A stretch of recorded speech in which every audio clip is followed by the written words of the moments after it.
So I want to move to a place where I can learn something every single day. So I decided I'll move to a country where I can't speak the language, and then I'm forced to learn something new every single day.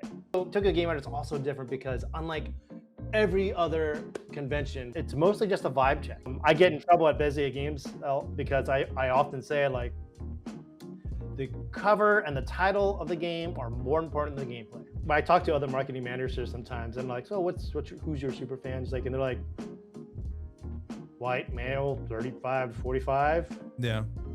Bald, kind of pudgy. I don't know. Yeah. Like it's hey. but it's the first page on here is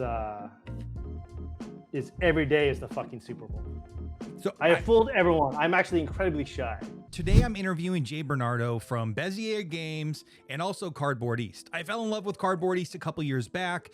I was enthralled with Japanese trick takers at the time, and he really helped to shape where I should go because he deals with mostly Asian games, a lot of Japanese games, and it just so happens that the Japanese are essentially the flag bearers for trick taking. In this conversation, we go over Cardboard East. What are the plans for the future? The best ways to actually get Japanese or Asian games. We also go over a day in the life of Jay in his role as a marketing manager at Bézier Games. We also get into, at the end, what he disagrees with me on. So stick around. This was a wonderful conversation. And let's welcome Jay Bernardo to the Board Game Secret Show.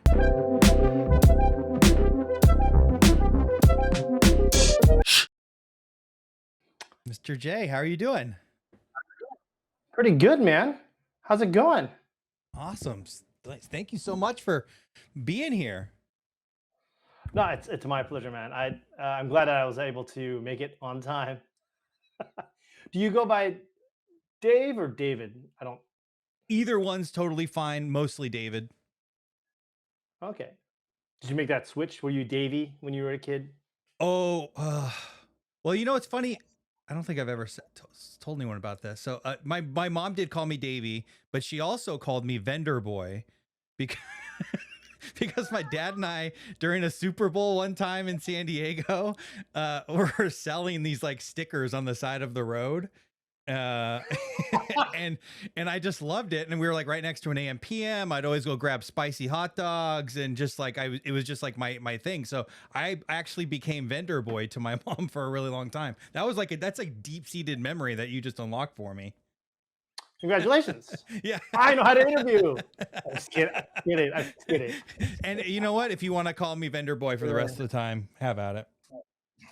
But yeah, David. Yeah, I used to be called D Mac. Last name's McIntyre. You know, all of the above. What are your alter egos, Jay? Just Jay.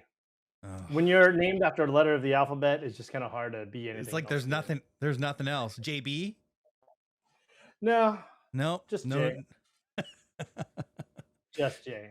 All right. Well, just Jay. Yeah, I appreciate you taking time out of your busy schedule. This is awesome. I've been watching your show or your channel, I should say, for I think a couple years. When I got like obsessed with trick taking games, and obviously there seems to be something that around Asia and trick taking, maybe more specifically Japan. So that's how I found your channel, and ever since I've been a huge fan. I think you do a really great job in your presentation. It seems unforced and supernatural and almost kind of like I don't know, like a friend around a table. You know, sometimes it feels like, including in my content, I think like, you know, someone's speaking at you. For you, it's like, hey, this is what I found in Japan. You've got to go play this thing. It's awesome for X, Y, and Z. So like I commend you for all of your content. I think it's wonderful. Thanks, man. Thanks so much. I really appreciate that. So I have fooled everyone. I'm actually incredibly shy. So well, you know what's so funny is I'm a huge introvert, like pain, and this whole like interviewing thing is like this big personal growth project thing for myself. Awesome. You know, yeah. I recently I'm in career transition, so I'm like have this opportunity to really spread my wings a little bit. And I've been painfully shy my entire life. And when people talk to me on this, they're like, no, you're not, you're not an introvert. I was like, well, it's just, maybe I'm a good actor. I don't know, but it is getting There, what better. there's something magical about recording that allows you to kind of not be yourself. Talking to a camera is very different than talking to a room full of people. Like I've met content creators who are really good at what they do, but they're just very painfully shy when they're in public. And I've met very charismatic people that have no camera confidence whatsoever. I think they're just Mm. two different skill sets. But I think good on you, man, for doing something that's difficult, right? Like what's the saying? Smooth seas don't make skilled sailors, right? That is very true. Well, it's funny you say that about the whole camera and introvert and shy thing. Well, I remember my very first time recording. My heart was pounding, like literally, and there was nobody else in the room. I'm in the same little shed in my backyard. Nobody could hear me, and I don't know what it was. Maybe I just knew that I was going to try to do this thing and put it out, and people were going to critique it, which they certainly did. We've all been there, man. We've all been there. If Right. if you're Yeah. brave enough to put stuff on the internet, you get some wild people in the comment section. It just Yeah, happens. yeah, you definitely do. But I think it has, I don't know, has it for you helped with I don't know, confidence in public and not being so shy, or is it at least an outlet for something that's in there that doesn't get to come out all the time? I would say so. I think that confidence can mean many things to different people. For me, part of it is just making a lot of mistakes. So when you're Mm, in a place where you could potentially make mistakes, you realize, oh, I've been here before. I know what to say. I know what not to say, hmm. and then you can be a little bit more confident that way. But it's definitely helped me be comfortable enough with myself around people and doing things that I do. I know it seems weird to to say that like I'm making all this content. I'm on Hmm. screen a lot. I was in theater. I was a teacher, and people are like, "Why are you so shy?" I don't. There are parts of me that I'm very shy about, but there's like lots of weird little gossip things, board games. I could just talk or English grammar. I could talk for hours on end about. But I think it's just different sides of a personality that you have to contend with. Right. Do you think it's I've stuff? gotten comments. Oh, go ahead. Go again. No, I was gonna say, do you think it's stuff that you're just really interested in that where you're maybe not feeling like, I don't know, maybe I'm projecting when I don't feel like I'm faking something, and I'm like really excited about it, which is board games. It's like the love of my life, other than my wife and Yeah. my children and all of that stuff. I guess maybe that is part of it for me. I don't know. Well, I think that's in this day and age, man. Like we're already at 2026. My word, halfway Hmm. through practically. There's so much content out there. There's so much content on YouTube that's and there's so much commercialism and corporate selling stuff. And I mean, I do that for a living too. But Yep.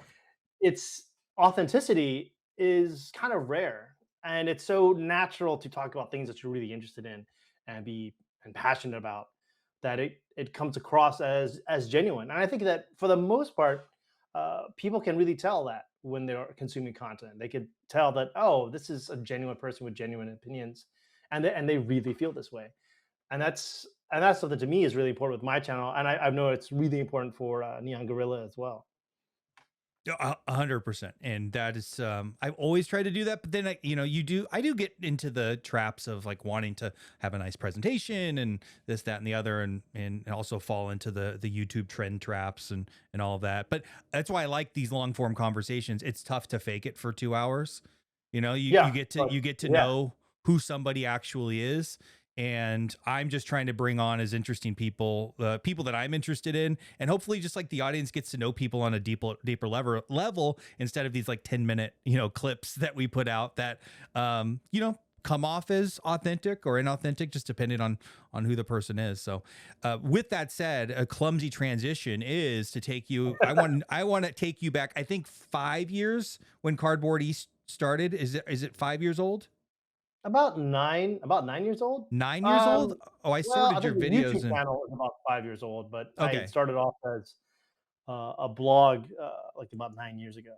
Perfect. Well, okay, so who was Jay Bernardo at that time before YouTube? You were in Taiwan, right? Yeah, I was living the expat life in Taipei. I moved there in 2006. So I left America before the iPhone, and then I came back in Whoa. 26, like 20 years later, or no, 2023, in a very, very different America. Very, very different. Yeah. But at that time, I I think I was listening to the Dice Tower podcast on my way to work. Taipei is a very walkable city, kind of like New York. Mm. I took the subway to work all the time, and I would listen to podcasts. And I was listening to the Dice Tower podcast, and I think Suzanne and Mandy were there at that time, and they were talking about a game called Mini Park, which is from Taiwan, and they were talking about how cool it was. And I was thinking, wow, that's really interesting. Like, they're talking about a game from Taiwan that no one's heard about, but I just played that weekend. Oh, really? So yeah, I thought I should be doing this. I should be making content about stuff here, so that people can find out about it. And it was also that like moving to Taiwan was probably the best decision of my life, or at least the most impactful decision of my life. And I wanted to do it as a way of saying thank you to Taiwan. And initially, I just started off with just doing Taiwan games, but that spread to other countries. But at that time, I want to say, well, obviously, I could do the math. I was in my 30s. I was kind of comfortable with my life. I had a job that I really enjoyed. It paid really well. I was in a country with great healthcare. And just I really enjoy my life, but I felt like there was something else I needed to do because as well, Right. even though I really enjoyed my job, um, it paid a full time salary, but I worked kind of part time. It wasn't fulfilling for you. Um, no, I just wanted more. Like the Right. job was fulfilling. I loved teaching English, and I miss being in front of a classroom of kids and making jokes, and they are forced to laugh Yeah. because they don't want homework, right? So it's Yeah. Yeah. Yeah. Yeah. um, there are parts of that job that I do miss. Sometimes I do have nightmares, and I'm teaching again, um, but I felt very comfortable in the classroom, and I just had more time to kill, Mhm. and you can only play so much Doom before you Yeah. wanted to make some more content every day. Oh, Doom, Wolfenstein. I remember that. I go back and look at those now and I go, how was I ever like freaked out by the gore or like titillated, I should say, when it's Yeah, just like these. D&D 80s scare, like Yeah. in the 80s, so like you're summoning Satan, and like Yeah. that was wild, wild. So you said you went to Taiwan as well, I forgot how you said it, but why did well, let me put it this way. So what brought you to Taiwan? Oh well, I think it was that 20 something midlife crisis, where maybe you finish your education, maybe you finish college, and then you wake up, you go to work, and you come home, and then you realize, wait, is this what the rest of my life is like? I just wake up, go to work, and come back home, and that's it for the rest of my days. And you realize that, oh yeah, school was the same way. I went to school, went home, and it kind of got. I was a little depressed at that time. Just I was just really struggling with like, oh, what do I want to do with the rest of my life? And I thought I was really happy in college because I was always learning something new every single day. So I want to move to a place where I can learn something every single day. So I decided I'll move to a country where I can't speak the language, and then I'm forced to learn something new every single day. And I ended up choosing Taiwan, and I learned something new every day, and I was much happier. I was challenged every single day, from little things like getting a haircut to ordering food, and I was significantly happier. Right. It's like your brain is constantly on, right? Because everything's Yeah, new. There's you're stimulus constantly challenged. everywhere. Yeah. And it was I remember my first day in Taiwan where oh, I think it was technically my second day. I wake up and there's this disorientation where I'm looking at a new ceiling and I'm like, I'm in a different country. I'm on the other side of the planet. Why am I here? How did I decide to do this? My roommates were like, dude, there's a typhoon coming. I have to go to work, but I'll be back later. We'll hang out. Just don't leave the Did you apartment. know a typhoon was a hurricane?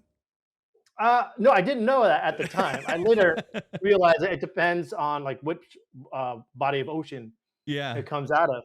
But I'm there, I'm walking around the city because I'm like, I didn't fly across the planet just to stay inside my home, and I'm walking around, and this all this rain comes, and an ungodly amount of rain. I am soaked, and I see this taxi just pull up and sees me because my umbrella broke. It just broke and just flew away like Mary Poppins. And I'm like, okay, well, I'm soaking wet now. And I thought, oh, this taxi cab driver is so cool. I ran into the taxi, and the taxi cab driver says, "Oh, now shuna," and I'm like, I have no idea what he said. And then I realized at that moment that I don't understand what he said. I don't know my address. And even if I knew my address, I don't even know how to tell him what my address is. And I remember looking at him and then looking out the car window at the rain. And I realized I had to get out of the cab and just walk back to the apartment in the rain. And as soon as I got home, I took a shower and just found one of my roommates' books on Chinese and started learning. So how long were you in country before you started to try to learn? Oh, immediately, like Okay. 2 days. So you I think it's so just you just so have to. this the typhoon hit a couple days uh in Taiwan that you're in Taiwan? Typhoons happen all the time in Oh, really? Taiwan. Like it's just yeah, it's there's a typhoon season. Like I would equate it to if you're from the Midwest in America and you have a snow day, then it's kind of like what Taiwan does. They have typhoon days where just kids get off school. It's like, yay, typhoon's coming. They're super happy. Like Yeah. everyone's super happy when a typhoon comes because they don't have to go to work, they don't have to go to school, and so they just happen all the time there. Hey, you. This episode is sponsored by Cardboard. Cardboard is my community app. I built it all by myself.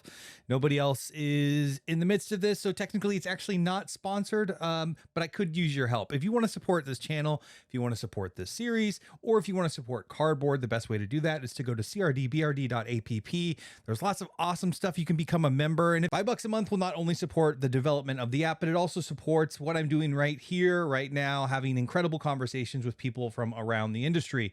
And now back to the show.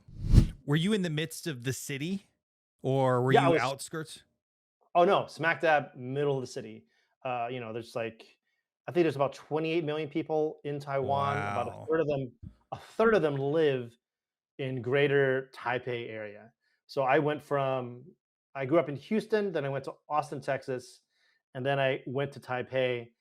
So I grew up in the suburbs of Houston, which is like a 4 million people in the greater area, but in Taipei it's like 10 million in the greater area, and it's just people everywhere, everywhere. Most of them Asian, so or Did you Taiwanese. In this move case. there before ever visiting or you visited and then decided to go? I had never been to Taiwan. Dude, I knew nothing about Taiwan okay, before back I up. moved there. I was What? expecting it. Well, that's not true. What? I did know one thing about Taiwan, and that is, while I was in college, I went through this phase of renting movies a lot, and I discovered like '90s Hong Kong action films, which are amazing, amazing films to watch. Um, and all I knew about Taiwan was that that's where all the gangsters in Hong Kong went when it got too hot. and, Oh, really? and yeah, Oh, in Hong Kong, based they would upon the hide out. movie. Yeah, they would hide out in Taiwan. So I was expecting, Taipei to be like gangsters and guns and like just all everywhere. But that was simply not the case. One of Why did the you move nice there? If you thought something there was going to different. be gunfights in the street. No, there citizens are not allowed to own guns in Taipei, which is so different than Texas or Yeah, I was America. going to say, of all places in the United States, Texas. Like it's wild. I would tell my students, they're like, "Okay, there are a lot of guns in America," and they're like, "How many guns?" I go, "If you took all the registered guns, not even military, I think, in America, and you gave them to every single person in Taiwan, including babies and grandmas and like little infants, then everyone would have about 6 or 7 guns." And And there's a they were lot just of like, people. that's a lot of guns. I'm like, yeah, it's a lot of guns. It's a lot of guns. and that's not all the guns in America. So, Wow. What's day-to-day life in like in Taipei? um, man, it's so Taipei is such a moving living the expat life is something I think every American should do. It's one thing to visit and travel, but it's another thing to live there, to stay for a prolonged period of time, because your view on the world just changes completely. Um, Life for me, I guess, when I had my teaching job, I would have to get to the school at around 3 in the afternoon. So I had all my mornings to do whatever. I would kind of wake up whenever. I would exercise, then I would cook, go shopping, do some errands or whatever. Maybe read a book in the park, and and it's the central park of Taipei. And then I'd go to class, and then I would teach a whole bunch of kids. And then at night, maybe I would go have a drink because I was in my 20s and early 30s because that's what you do. I had several bars. I invested in several bars, and one of the bars was in between my school and my home. So I would just go to the bar after class, have a few drinks, and then responsibly drive home drunk home, which is something you shouldn't do. Definitely not. Are bars in Taipei big or small? I've been watching some travel videos in Japan, and they're all super tiny little like A bit rooms of both, man. essentially. A bit of both. Like clubs are big, wild, loud things. There's some bars that are really tiny, kind of like Japanese style. Some bars are pretty spacious. Mm. It's a mixture of both. Taipei is a great city like that. One of my favorite bars though was tiny. Um, it was like maybe like 6 or 7, 8 seats, and it was by the main station, and it was called Ginspiration, and they had like something like 50 different types of gin. Amazing. Are you a big gin fan, or Oh have you yeah. had enough now? No, no, I don't think you ever can. Okay. Yeah, no, I I'm a big gin and scotch. So in the day of the life in Taipei, you didn't mention board games. Was this always a part of your life, or did this kind of start to creep in as you were over Um, in Taiwan? yeah, I think I've always been. I guess for me, my origin story would be I mean, I grew up with all the mass market games like Risk, and there was a game called Mystery Mansion, where you kind of put tiles down, and like some tiles were raised at different heights, and you had to build this mansion and find treasure chests. Um, my brother had lost the rules for the game, so I would just make up my own rules and play a game by myself. Um, and it was probably that, and then most likely Magic the Gathering in the 90s kind of I've dabbled into. But I think it was around the time I was in college, there was a board game shop underneath my dorm, and they had some imports from Germany. So like there was Catan and El Grande and Carcassonne, like eventually. But those are some cool games that had come out. I was like, oh, these are really fun. I didn't know that games were like this now. And then when I was in Taipei, I discovered the Dice Tower, and that's when Tom was still in Korea creating content. And go, oh, cool! Here's an expat just like me playing a whole bunch of games, and I saw that wall of games behind him, and I was like, oh, well, I didn't know there were that many cool board games coming out. And that's when I discovered board games. And so I was in Taipei, and I was like, oh, there's got to be some board game cafes or stores like here. And then I found this one place near my school which was this really cool place. It was like this lesbian cafe, and they had bras tied to the chairs just for some weird aesthetic. And like they had this deal to where if you could do more push-ups than one of the chefs in the back, you would get like a discount on your drinks. But they sold like copies of Carcassonne as well. So Oh I my know god. it's wild. It's Dude, wild. I need to go to this place. This does not. It seems like you're literally like you're making this up as you go.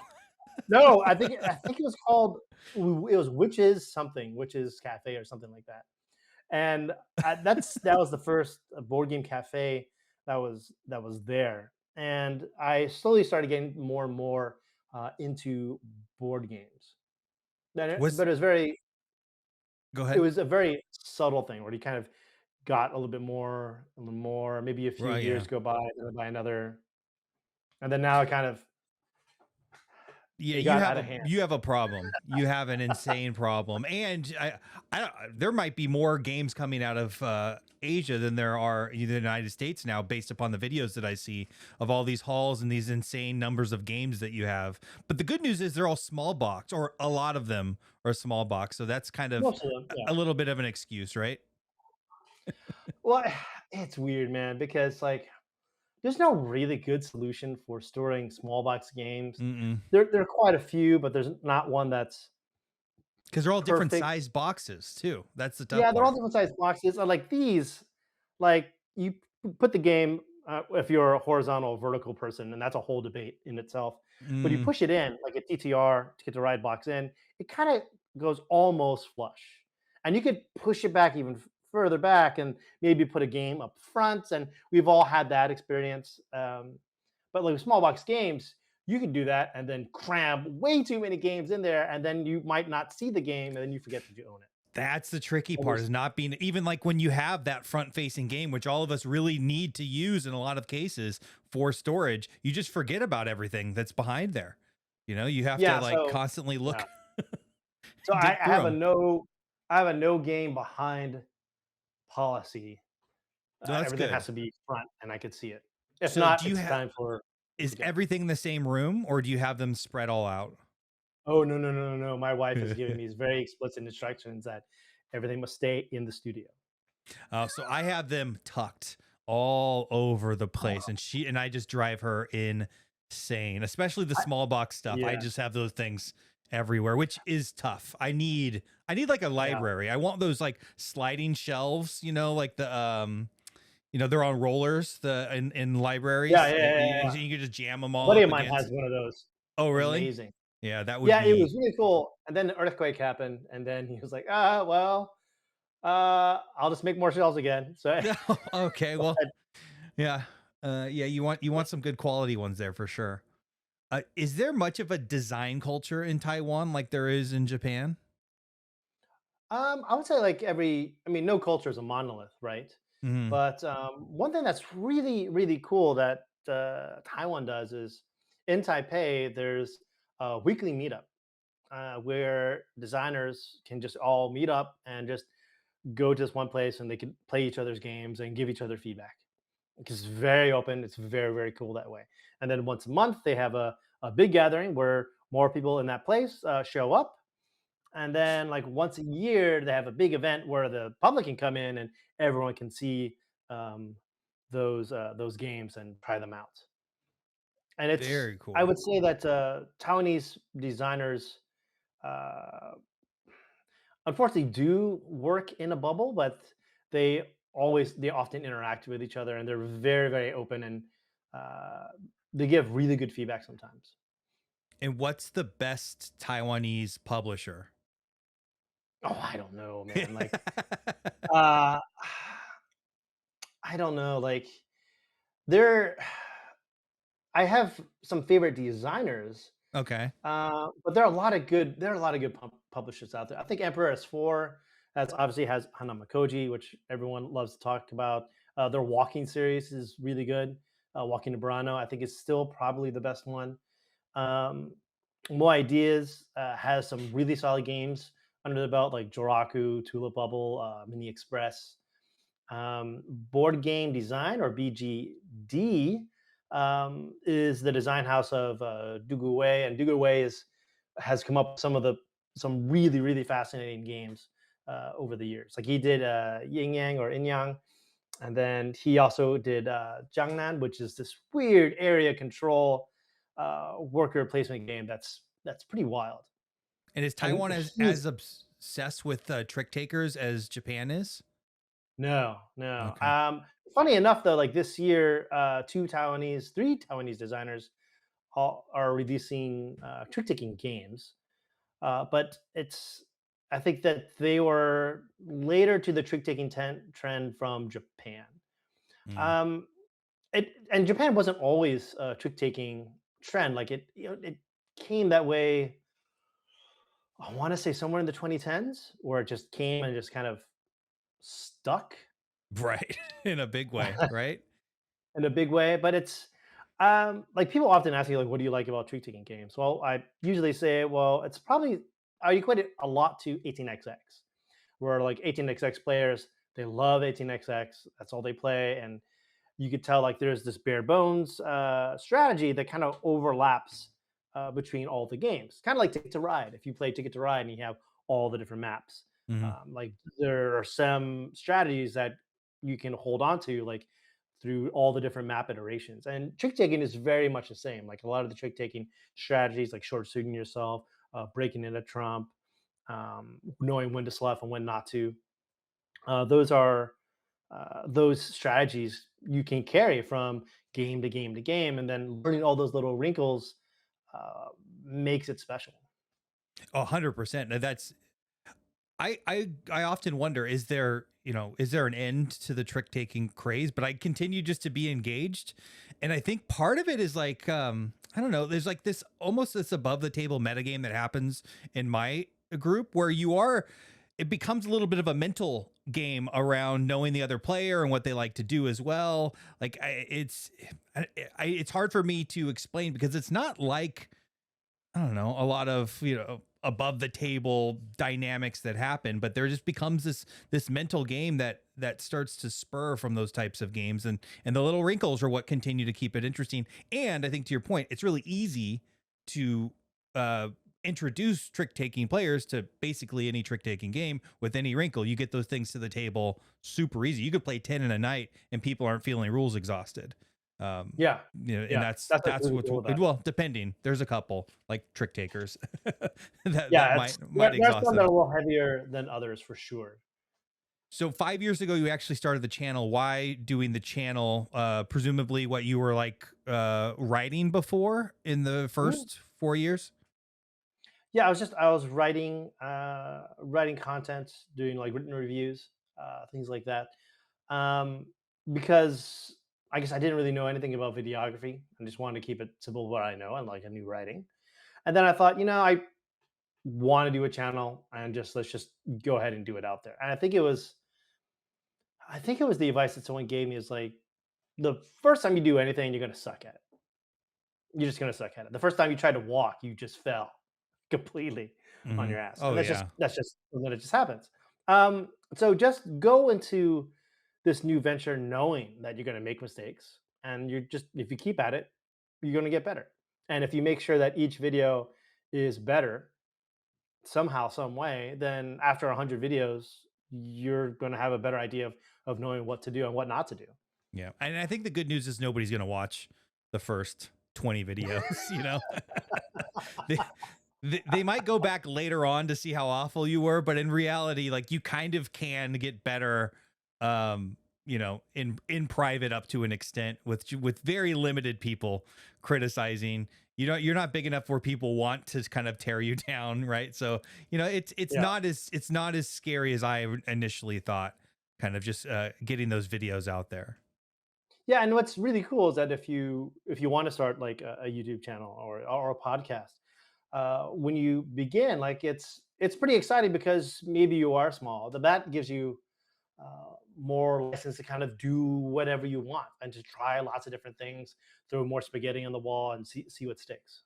Hmm. One of your top videos, I think it was 3 years ago, where you taught people how to get games from Japan. And it seemed like that was like Mm. the number one request to you on like how to actually get all of these wonderful games you were talking about. Is that video, first of all, is that evergreen? Is that method of the forwarding service and all of those websites that still hold true for today? I would say 80%. Yeah, I would say most of that is still true. Like, if you want to know about the coolest games coming from Japan, you have to be on Twitter or Yeah. X. So I guess that part's not true. Like, it's not called Twitter anymore. Right. It's called X. I was But wondering, are they that's still on X? Did they move to Blue Sky yes, or anything like absolutely, that? It's absolutely, X is it. absolutely. Because they don't have the political associations that Right. Americans do, right? In fact, like when you go, if you ever get the Tokyo Game Market like magazine that they have to kind of show you like all the cool games coming out, next to every publisher, you'll see their Twitter handle. that's how deeply ingrained it is. I Hmm. think in marketing they call it a penetration rate, like what percentage of the population use that social media platform, and then Twitter is extremely high in Japan Does for Twitter whatever auto reason. translate? If you click on a post, you can translate that post. There'll be Okay. an option to translate a post, I but it won't assume they're just not communicating in scrolling. English You in won't. general, right? Uh, as a rule of thumb, everyone in Asia writes and reads English, Okay. but not everyone speaks it. Got it. Some people do speak it, but they're very shy about speaking English. But I think that's true for most cultures in Asia. I mean, everyone uses English for business. English is the business language of the world, and so That's fun. I've written and well, not written. I've read lots of broken English emails with business throughout my career. So Yeah. it's just one of those things that happens. Uchi Bakoya just reached out to me to cover their new campaign. I said, "Well, I've kind of shifted to more interviews. I'd love to interview someone from the team. I don't think I'm going to." Elaine essentially said a very similar thing. Not too comfortable interviewing in English, so that makes sense. It's hard to find any sort of like interview content. There's some written interviews that I found with Asian publishers or designers, but I imagine the language barrier is the tough part for sure. Yeah, it's Japanese is really difficult. I would say more difficult than Chinese. But languages are just like anything else, man. It just takes time, Right. and Do you if you're know any willing to put in the Japanese?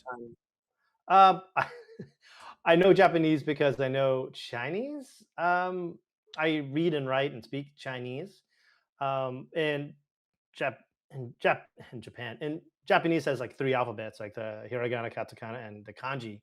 The kanji are the characters based off of Chinese characters. Hmm. People always say kanji is the most difficult part of learning Japanese But you because already there's knew like it. 10, but I already know it, right? Yeah. So it's to me that's the easiest part. The hardest part is the hiragana and katakana and like knowing when to use which, and there are different symbols for the same sound, and it's a little obnoxious. And there's an honor system of like depending on whom you're talking to, you would speak a different way, Mm. which doesn't exist in Chinese. Yeah. So have you seen a really big trend in localization with a lot of these games coming from Asia, kind of negating the need so much so to have to use the forwarding service to get the very best? Or are there still just incredible things over there that just are never going to get localized here in the United States or in the West, I should Um, say? I think the question really is that like even though a game does really well in Japan or is really cool, uh, the question is it really good for the American or European market? Like that's something that I think that publishers have to think about. Obviously, since I think Love Letter from AEG, when AEG picked up Love Letter and released it, they were not expecting it to be as big of a hit as it became, right? It's I like didn't the, even every realize idea Love makes sense. Letter was localized. So that was a Japanese game originally? Mhm. It was a Japanese game Yeah. What a originally, home and run, so, huh? but I think once AEG had that, it kind of forced publishers from the West to think, "Oh, wow, I could have a small card game do extremely well," and Hmm. that means that they've it's not about throwing lots of chrome and lots of bells and whistles. It's just about making a really good game, and you could even do that with a small set of cards. And so it and made other publishers think, oh, what other gems are in Japan? Can we find something like a card game? Because card games are great for they have a great markup. Hmm. Then I can pick up a card game and sell it in the West and have my own love letter, for example. So that definitely influenced other publishers there. But there are a lot of games, like there's a game about called Natsu Memo, where you're junior high school kids and it's your last month of summer vacation, and you're trying to plan out your monthly activities. So every day, someone will be like, "Okay, Monday and Tuesday of this week, I'm going to go do this cool activity. Who's with me? One, two, three," and then you raise your hand, and then you mark it on your calendar. Hmm. Um, it's a really fun game, but one of the core mechanics is that you aren't playing as yourself; you're playing as an avatar, as a character. Mhm. And then the game suggests that you have roughly an equal amount of boys and girls. And so if you're associated as male, but for the game balance, you have to be a female in the game, and that can be kind of problematic in the U.S., especially like right now. That might be Mhm. something that publisher could be like, I don't They want don't to want to touch deal that. with it. Yeah. I don't want to deal with it. Like it's just there's it shouldn't be a big deal, and but it is. Right. So it's like that's something that may not get licensed, in America. Right. So There there definitely are seems little. like so there's some themes culturally that wouldn't uh transfer, but it also seems like some get rethemed, right? Oh yeah, absolutely, of course. Like that's just true with everything. But I think most the Taiwan board game industry taught me that uh, as my friend who's a publisher there, he says like Jay, I spent 2 years and I sold 2,000 units. I was very proud of those 2,000 units. I worked really hard to sell those 2,000 units. But then I went to France and a weekend I sold 12,000 units. So my business model has changed. I'm making games to naturally sell here in Taiwan, but I want to sell them to bigger publishers overseas because that's where all the real money is for me. 100%. So if you're going to do that business model, that means that chances are your games are going to be language independent. It's not going to be any English text or Chinese text on them, and that way you remove as much friction as possible from like Asmodee or Yellow or Ravensburger to license your game. Like, oh, I don't have to translate any Chinese into German or whatever. I just redo the rule book, and then I'm done. It's like, yeah, that's pretty much it. So they design their games that way.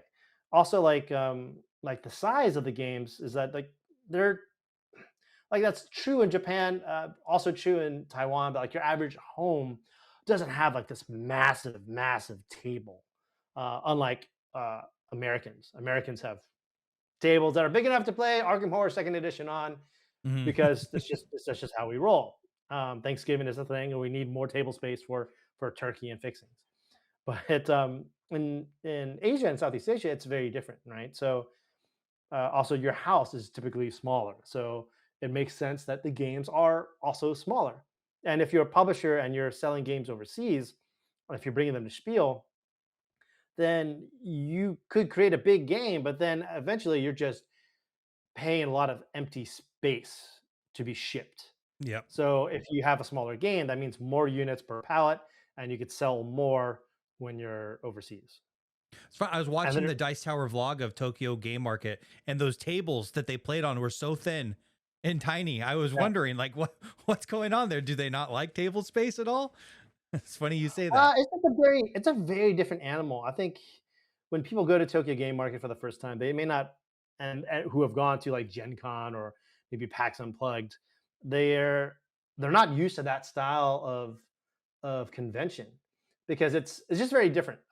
Like for example, like if Bézier Games or at Origins next month, if we sell out of all our games just on day one, like miraculously just day one, I did an amazing job as marketing manager, and we sold out of all our games. We would still be there every single day of the camp of the convention, and we might just demo games and be like, "Yep, here we are, just here are the games." Right. But at Tokyo Game Market, if you sell out, you're just gone. You just leave. Is that the only goal? Is just like I need to get my 100 copies sold, 200 copies sold, whatever it is. Well, well, sometimes like you might have that table spot for the morning, and someone else has it in the afternoon. Oh, And when okay. you and when you're walking around, if you see a cool game, just pick it up. And because they might not be there in the afternoon. And Right. it's only a 2-day convention, but really it's really a 1-day convention because Sunday is usually more tabletop RPG than it is board games, card games. I mean, there are publishers who are there for both days, but a lot of publishers are just there for Saturday. And that's So it's just wild. a one. Yeah, it's very different. And because of that, like they don't have demo spaces. Like it's just a table. Maybe the game is laid out. I might explain it to you. Maybe you play a demo, maybe not. But it's a very different feel. Also, like Japan's laws on photos are very different. Like it's illegal, I think, to take photos and just like and not and have people's faces in them. And like I things like that. Oh, You really? should. Yeah, I think I don't know if it's 100% illegal, but there's definitely it's very impolite. Like you need to tell people like ask them like, can I take a photo of you at your booth? Uh, And they need to say yes. Like it's and if you ever go for a press pass, they will tell you this at the Tokyo Game Market like website, and ArcLight will tell you it's like you need to ask before you take photos. Very interesting. I would imagine that everyone there would want their games to get as much, you know, Yes, games, yes. People no. people know. Interesting. So I've Yeah. always been kind of, I don't know, I guess lazily obsessed with Japan. I remember in COVID just watching people with I don't know a first person view of people just walking through Tokyo. So naturally, as I got into board games, I'd been obsessed with wanting to go to the Tokyo game market. So being an English speaker, is that doable? You said that a lot of business gets done in English. Am I going to have a hard time going around that market and figuring out, um, if the game is for me and just learning anything? Like, was it worthwhile for me that knows zero Japanese? Um, The answer could be no. I mean, that's yeah, I guess what I want to say is Japan has this reputation of being notoriously bad in English. mm, And so when you go to game market, do not expect anyone to speak English okay. at all. Do not. And they probably will not speak English at all. But they'll probably speak and maybe be very broken to you, and then you can kind of get the gist of it. Um, yeah, so don't, but you can get by with English. You can get by. No one will speak English to you, but you can definitely get by. Japanese people are extraordinarily friendly and polite. And if you do go, all I ask is that you return that same kindness and be extremely polite and not obnoxious.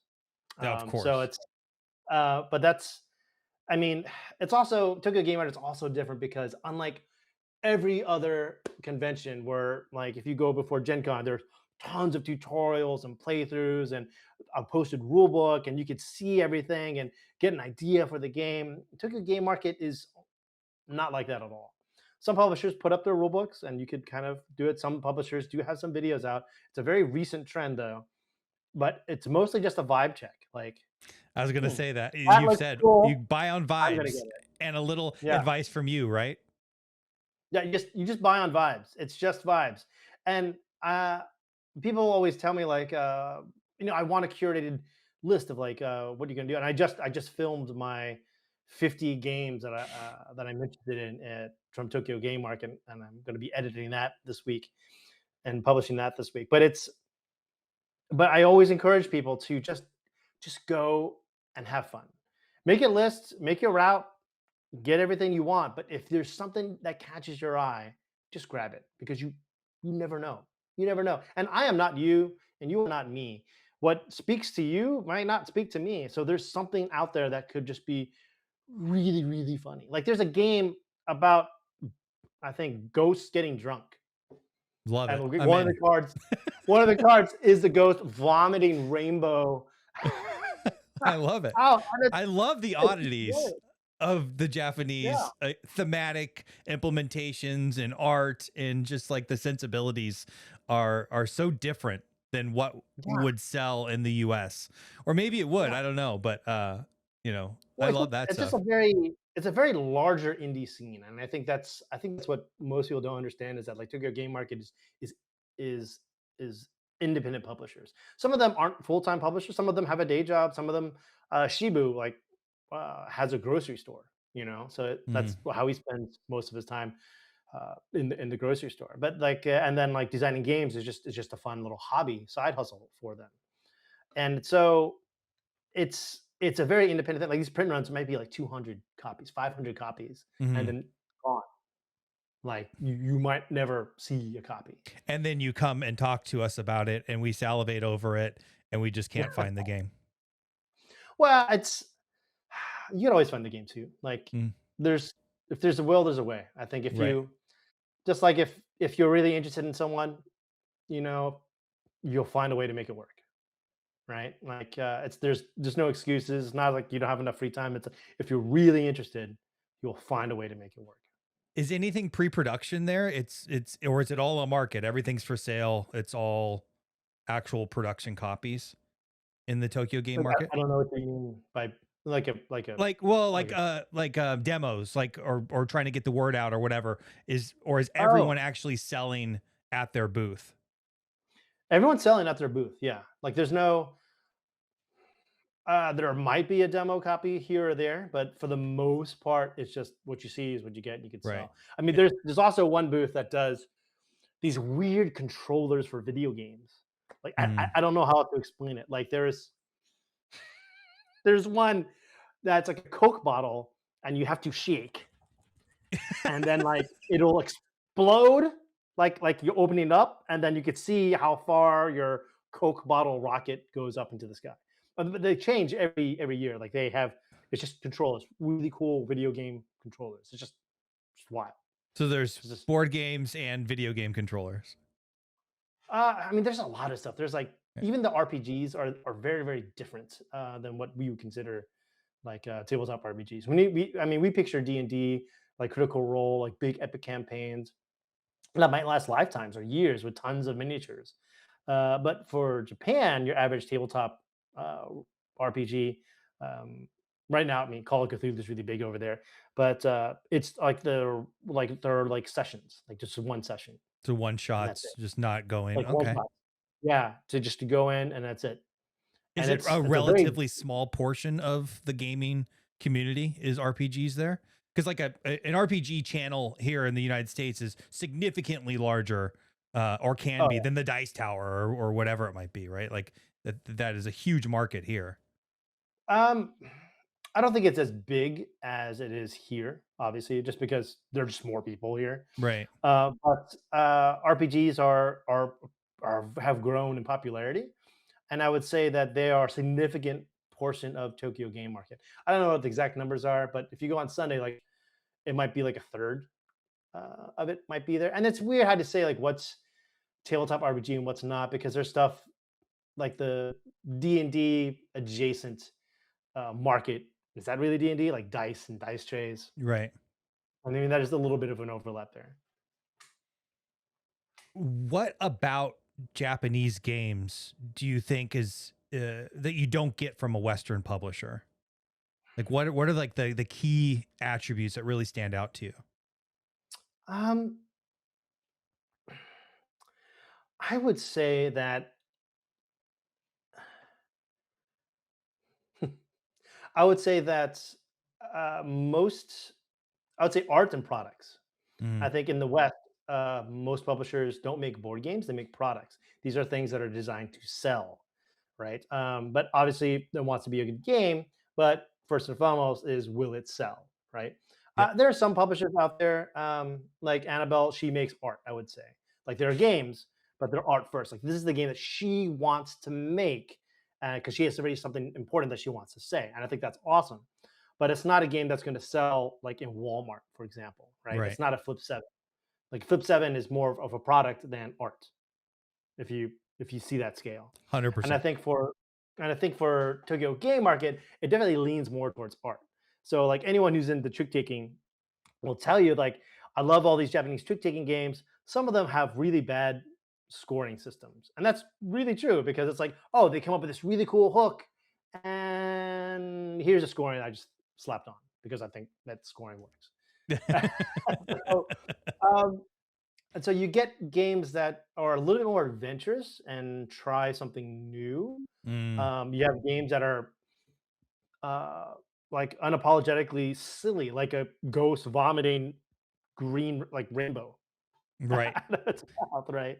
Or like just weird things like that. So I think that's something that that you see in Japan. You see a little bit more experimentation of like trying new mechanics and trying new things. I'm not saying that the West, like the American or U.S. markets or European markets, don't do that. They definitely do that, but there's like this kind of like this innocent playground approach that Tokyo Game Market has. That's just I don't know. It's just it's like you might play brass for like those big crunchy moments. You might play like Arkham Horror or Cthulhu Death May Die like for this big epic like dice roll checkers or Nemesis because you love the alien feels and the creeping of dread. Like these are all great experiences. But there's something about like these cute little games, like these. There's a game about green zombie cats, and you're throwing rings around them. That that just kind of come out of nowhere and make you giggle in a way that you weren't Right. expecting. Like Nana or Mm, Trio. Like it's a love game that Nana. it's just so good. Like it's so unexpectedly good, and you're just laughing and having a great time. And it's just a small deck of cards, but like you don't realize when you're reading the rules how much bluffing is involved and how Hmm. much of the players invest themselves into the game, and like they're not making eye contact or they're making eye contact, Right. like to psych you out. And there are those little games like that that scratch a different itch. I think that the Western markets typically don't. Yeah, I wonder if you have a perspective where you're trying to sell tens of thousands of copies compared to hundreds. Does that just naturally produce a different game where you are willing to take more chances? Like, I wonder what some of the games from the West would have actually been if there isn't kind of pressures to, I don't know, put them more in a lane that was going to sell the most copies. So maybe that's part of it. I don't know, but it's also Japanese culture too, right? That's just so different. Yeah, it's just different. But like also like they're independent games here in America. Hmm. Like there are some small conventions that are out there. PAX Unplugged, Daniel Newman, who you should definitely have on interview. He's a Really? huge cinephile, so talk to him about movies. Yeah, I just But heard you talk about that yesterday in a video. I wrote down his but name.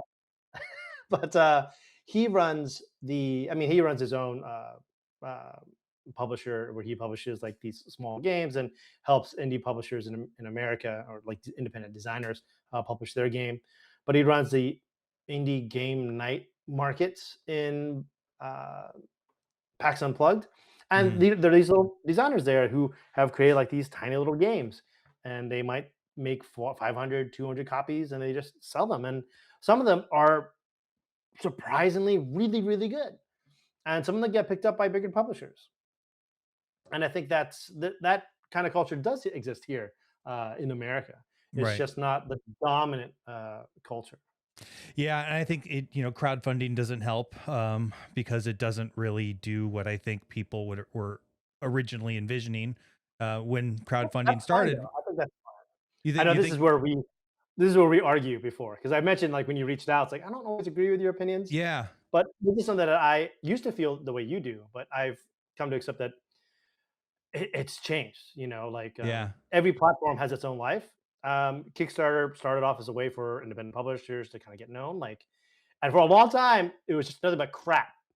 hmm, And then like Alien Frontiers came out, and people were like, "Oh, you can have a good game on Kickstarter that just came out of nowhere," and people were like, "This is a really good game." Or like Zombicide comes out, and people are like, "Whoa, what yeah, is this? This is a really good game." So, and then it became more of a pre-order service, right? yeah, But I think platforms just have a life of their own, and they just change. Like YouTube yeah. used to be a dating a dating service, right? That's what's like the whole idea is YouTube, right? So it's and used to be YouTube used to be like America's Funniest Home Videos, or like weird stuff and cat videos Hmm. are there, and now it's pretty much modern day TV.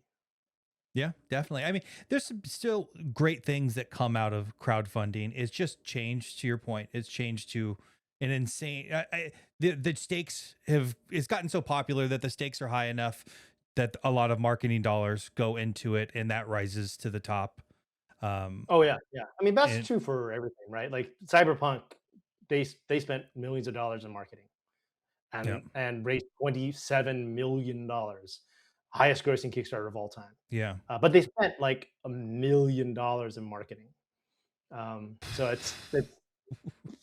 it's ridiculous. When you saw that launch, you're like, well, that's a lot. Yeah, definitely. Yeah, the one thing I wonder though is like, and I was just talking to Board Game Bullocks about this, which is it are we more infatuated with products and we kind of board gaming, um, you know, culture here in the West that can go on our shelves, or are we more about the game. And if you were to just, have it, show an alien game found in Kickstarter, you would say, these people want toys. They want deluxification. They want, which I love, by the way. I love deluxification. I love all this stuff. I am the Yeah, sucker to yeah, all of that, but is gameplay, you know, becoming derivative of previous games that are just rethemed or slightly changed, slightly having mechanics combined slightly different. And I actually don't know where I land on this. I think it's not black and white, but I think there is a lot of that. There's a lot of creating a product, which I think you said, rather than necessarily trying to create a game, at least for Kickstarter and GameFound. I think it's I don't know, it's a mixed bag. But people were having these conversations like there's nothing new under the sun, like 20 years ago, right? Right. Yeah. Like 15 years ago. And what like Dominion and Pandemic came out roughly around the same time. Game changing, industry changing games, Yeah. right? Dominion came around, huge change to the industry. Pandemic came around, solo games are like a big thing now, right? So there's always something new under the sun. And even in this podcast, we'd mentioned earlier about how there are always new trick taking games. Like I'm also surprised, like, oh, there's a new trick taking game and it feels different. And this Right. is fun. And I'm liking it. But I think if we're talking about the Western audience, um, my best example would be this game called uh, Dual Boy. Okay. Now, Dual Boy is, I mean, it's in a different box because it's just that's just how Right. I roll. But Dual Boy is a convention game from Tokyo Game Market. What it is that you just get like a small deck of cards, and like one of these cards is like I'll use my finger, this pen here, is like your discard pile. So everything here is the trash, and everything here is yet to be played. And you're pulling these things out, and you're playing a very very quick game. It's like maybe 5 minutes. And the game comes kind of like in this little tearaway pack. You tear it open, then you have this deck of cards. Mhm. Very very simple. Um, and the cards. Let's see if I have it here. The cards themselves look really really cool. They're like this black and white art style Oh, very cool. uh, to the to the game, and you're meant to have like a few handful of cards, and you get a sticker that you put a sticker on your chest. So if you're waiting in line and you see someone else has a dual boy sticker, you're like, "Hey, let's duel," and then you play a game. Oh, Um, really? Everyone's deck is different. There's like a total of like I think I don't know like 300, 200 something cards, and everyone gets Wow. random cards in there, just completely random. Yeah. And then you have no idea what's in your deck. And if you lose the match, you get a card of your choice from your opponent, Oh my god, that's so cool. That is and so cool. the winner loses that and gains one of the crappy cards, Yeah. and that's it. And that's the game, and So it's you're really fun. essentially trading, but it's if you win, you get to choose which crappy card you give, and you get to take any card they have. If you lose, you get the cool card. Oh, so it's like a self-balancing mechanism. That's Yeah, yeah. interesting. But and so and a publisher asked me once, "So are you familiar with Dual Boy?" I go, "Yeah, I'm familiar with Dual. I play Dual Boy. I have a whole bunch of cards, and sometimes I have like in a little event." And it's like, "Oh, do you think it'll sell in America?" And I said, "Absolutely not." And I was like, No. "Really?" It's like, "Yeah, absolutely not." Because I think the beauty of this game is not in the collection, but just in the gameplay. It's all about just playing the game and having that experience, right? It's about like trading cards and this is my deck now. I go to convention and I play it again, right? And you have to be comfortable with that. Maybe the market today is different. Maybe it could work this way. How old is Um, this game?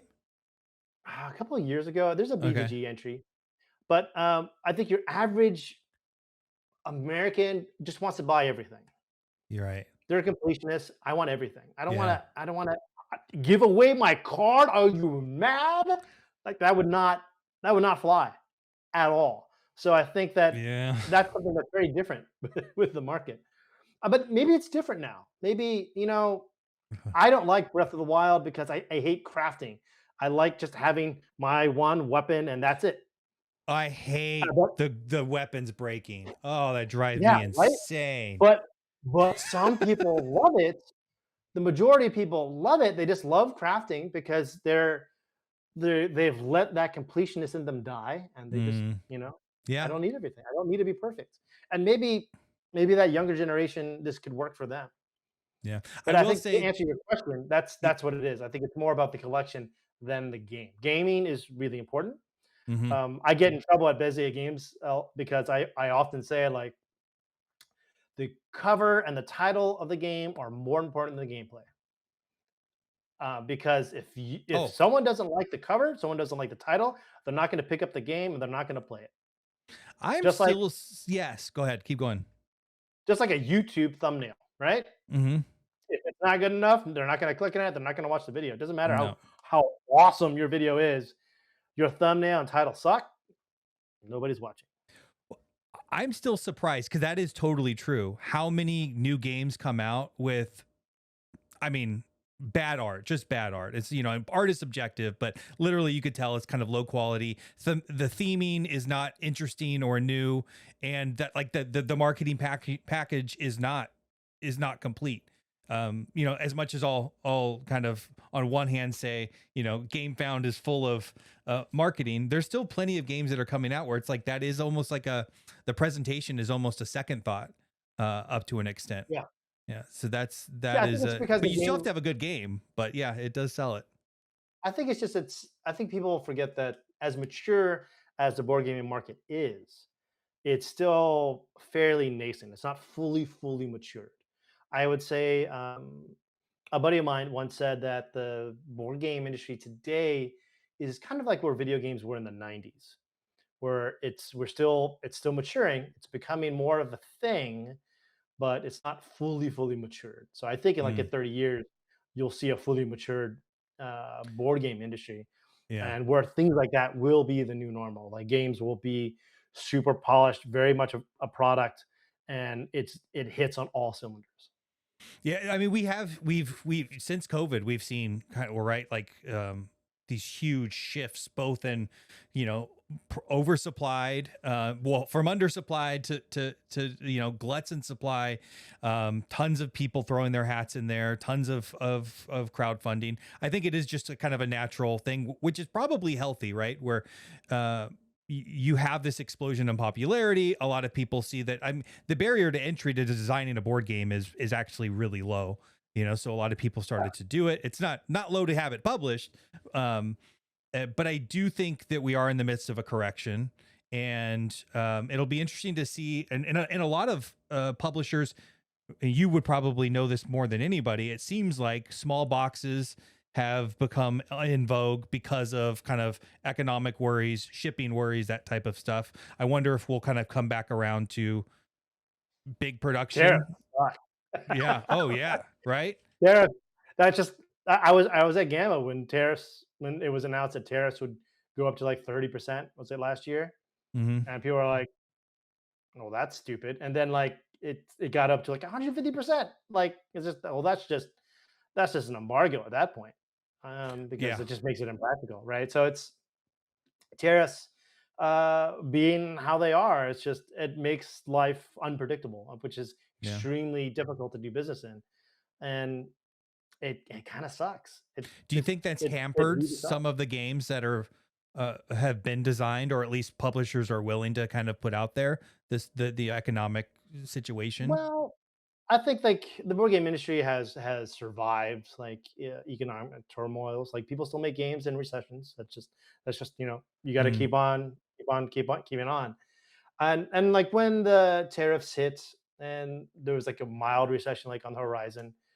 I mean, people would ask me like, "What do you think is going to happen?" It's like that's the same thing that's always going to happen. It's going to be more card games and more expansions hmm. because expansions are very been expensive to make and they help sell the bigger, higher ticket items like those big box games. And card games have a great markup and they're less of a risk than a big box game, right? Hmm. So that's what's going to happen. And again, this year I talked to a lot of retailers, and I love going to Gamma to talk to retailers. And the consensus I felt was that, those impulse buys 20 and under still sell. Like Flip 7 Right. sells 5 off the shelf because it's like $7. anything that's above $30 instantly becomes, I got to Google it. Let me see what's on like on BGG. Let me do a little bit of research. So that creates friction. So it stops the impulse buy, right? Hmm. So 30 is like that magic number. And the 30 to 80 is where this, that kind of slows down. But oddly enough, once you get to those really high ticket items, like Elder Scroll, like it'll still sell. They're like, yeah, I like there's $200 a copy. Gloomhaven, Frosthaven, they still sell because Right. they are these luxury items that people want, and I don't care what the economy is going through. There's something that I love, I want it, and I'm getting it. I deserve it. Yeah. Well, So I you're think in gonna get that it. case, it's really clear the product you're getting, and it's really clear the value that you're getting in that 30 to 80 to $100 space. I think it's a really wide variety of value Yeah, that depending, and that's where that research really starts to come in. I recently, yeah, that's a really good point. have you played Layers from Yes, KTBG? I played Layer. Yeah, I'm a huge fan of it. I, I like it. I like I, it a I, lot. yeah, I saw the your interview, your last interview, and I had the exact same feeling that you did. Like I felt it's very much a POC, like it's just proof of concept. Yep. Um, like you don't get many monsters, you don't get many traps. It just kind of works. It's very simple. And then now that if you really like this, then and you want a better experience, well, then you got to invest in all these expansions, so you get more monsters, you get more Which traps, is you get more than more the base game. levels to your layers. Yeah, Right. and Yeah, maybe that's the actual ideal model. Like maybe maybe it that's what. is. I don't know. It drives me nuts. But have you seen that, or do you think that will be a model going forward? Because I didn't really think of it from an economic perspective too much until we're kind of having this conversation now, and that's what jumped up. I think so. I think that's a really smart business model. I mean, like it's just like it's $30 to $40. It's not much of a risk. Like people will buy it and try it out, and then Yeah. be like, "Hey, I really enjoy this, but it would be better if there are more monsters. Like you can buy more monsters. I can. Here you go. Yay!" And then you Right. just fall down this rabbit hole of like, I gotta buy more. I gotta buy more. I gotta buy more. I gotta get Yeah. all these cool things for it. Well, So it's maybe it's funny. not.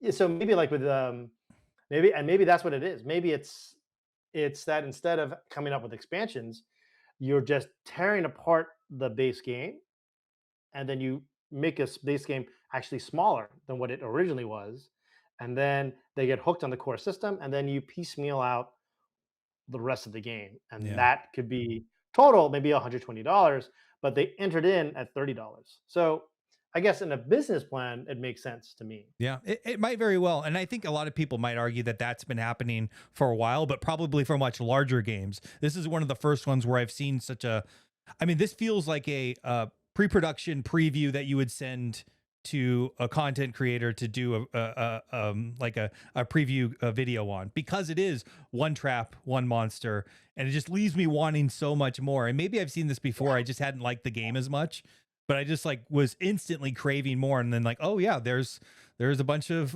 expansions which aren't out at the same time, which is also kind of frustrating because I think it's I think it's pretty smart though because it's yeah. like there's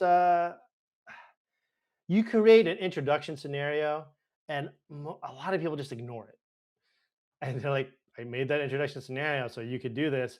And people are like, no, no, no, just throw everything in. I'll just figure it out. Just figure it out. Just figure it out. And they're kind of forcing you to play it.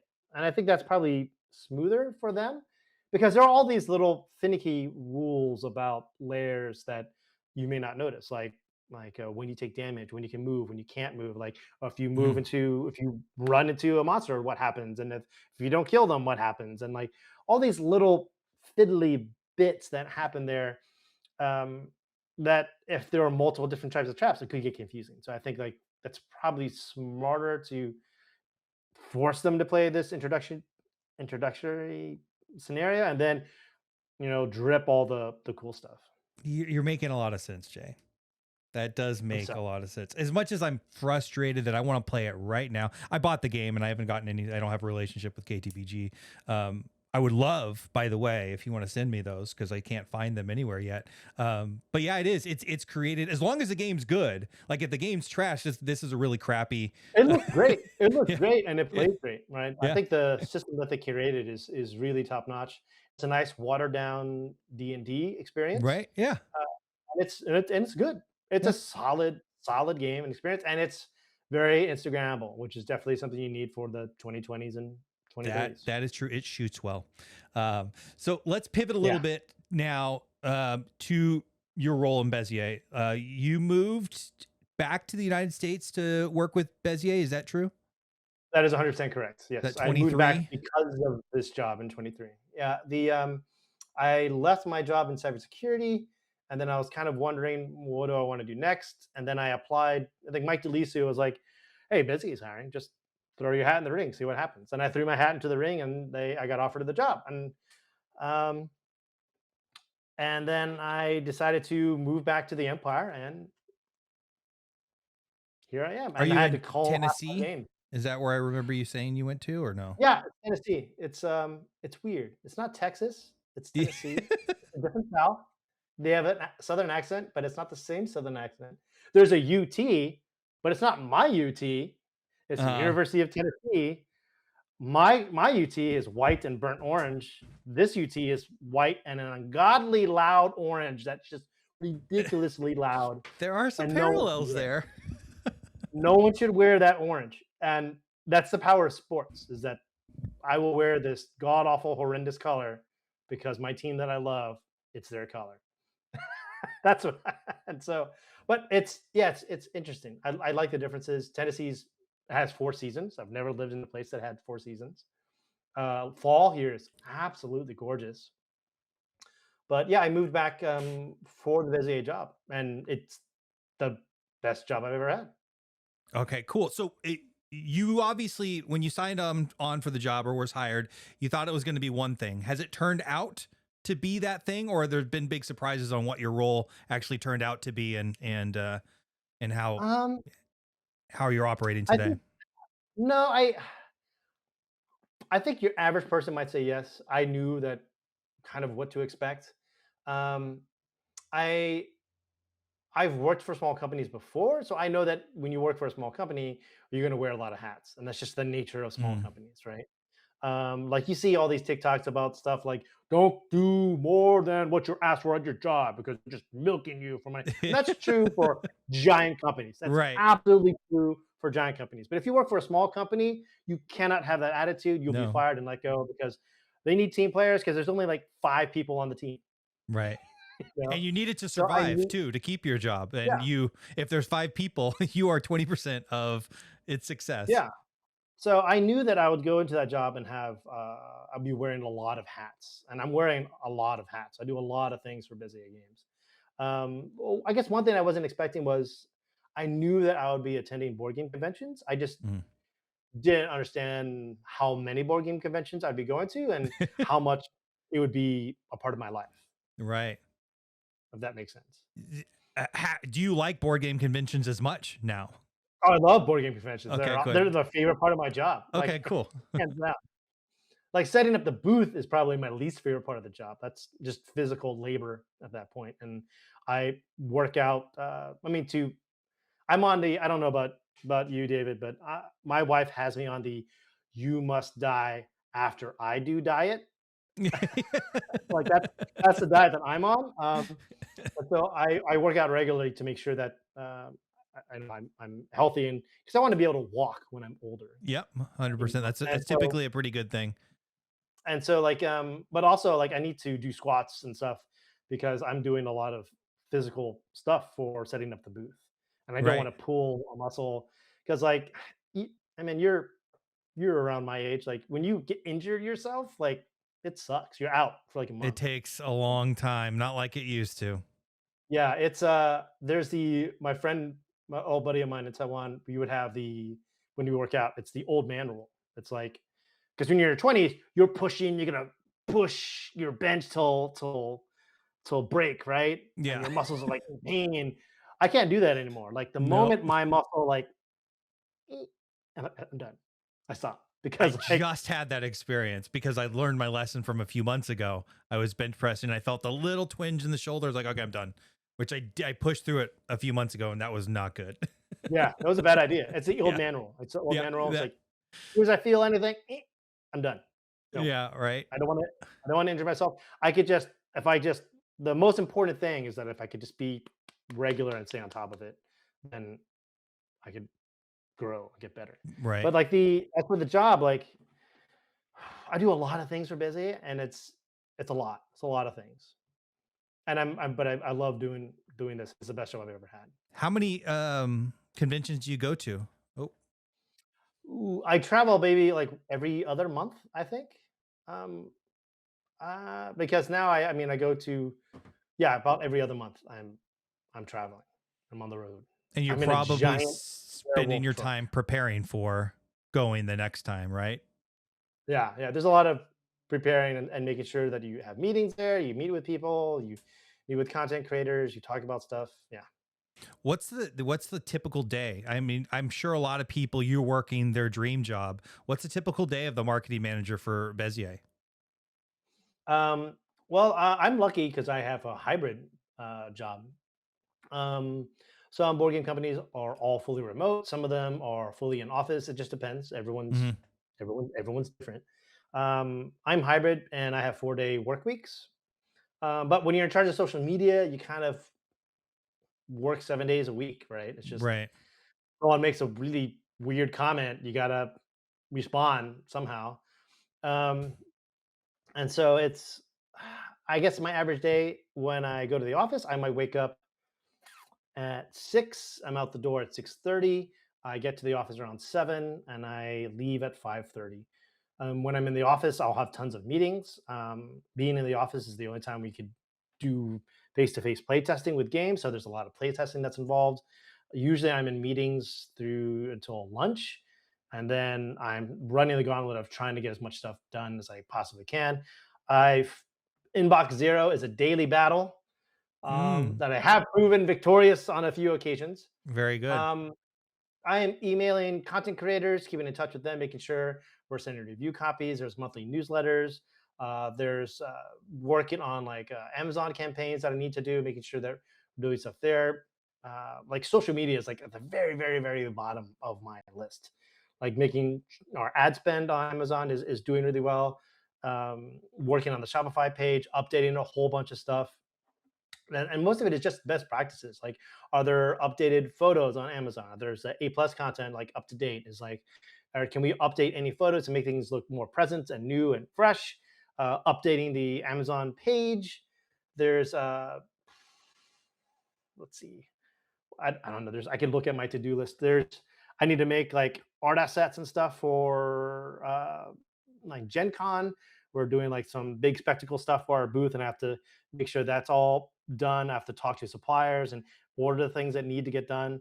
Done. I'm talking to our trade show manager and making sure that all our trade show stuff is done. Making, hey, do we need any art assets? Do we need any signage on the booth? Things like that. How can we improve the booth?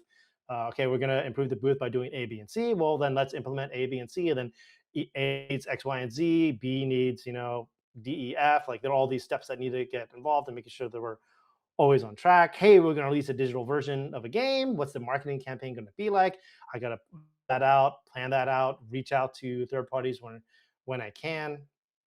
Like I get so many emails about marketing about people like, hey, if you could pay me $3,000 and I'll give you a report about how to be a better marketer. I'm like, no thanks, bro. I got it. It's fine. Like, but like there are tons of like third party companies that are helping board game publishers out, like things like that.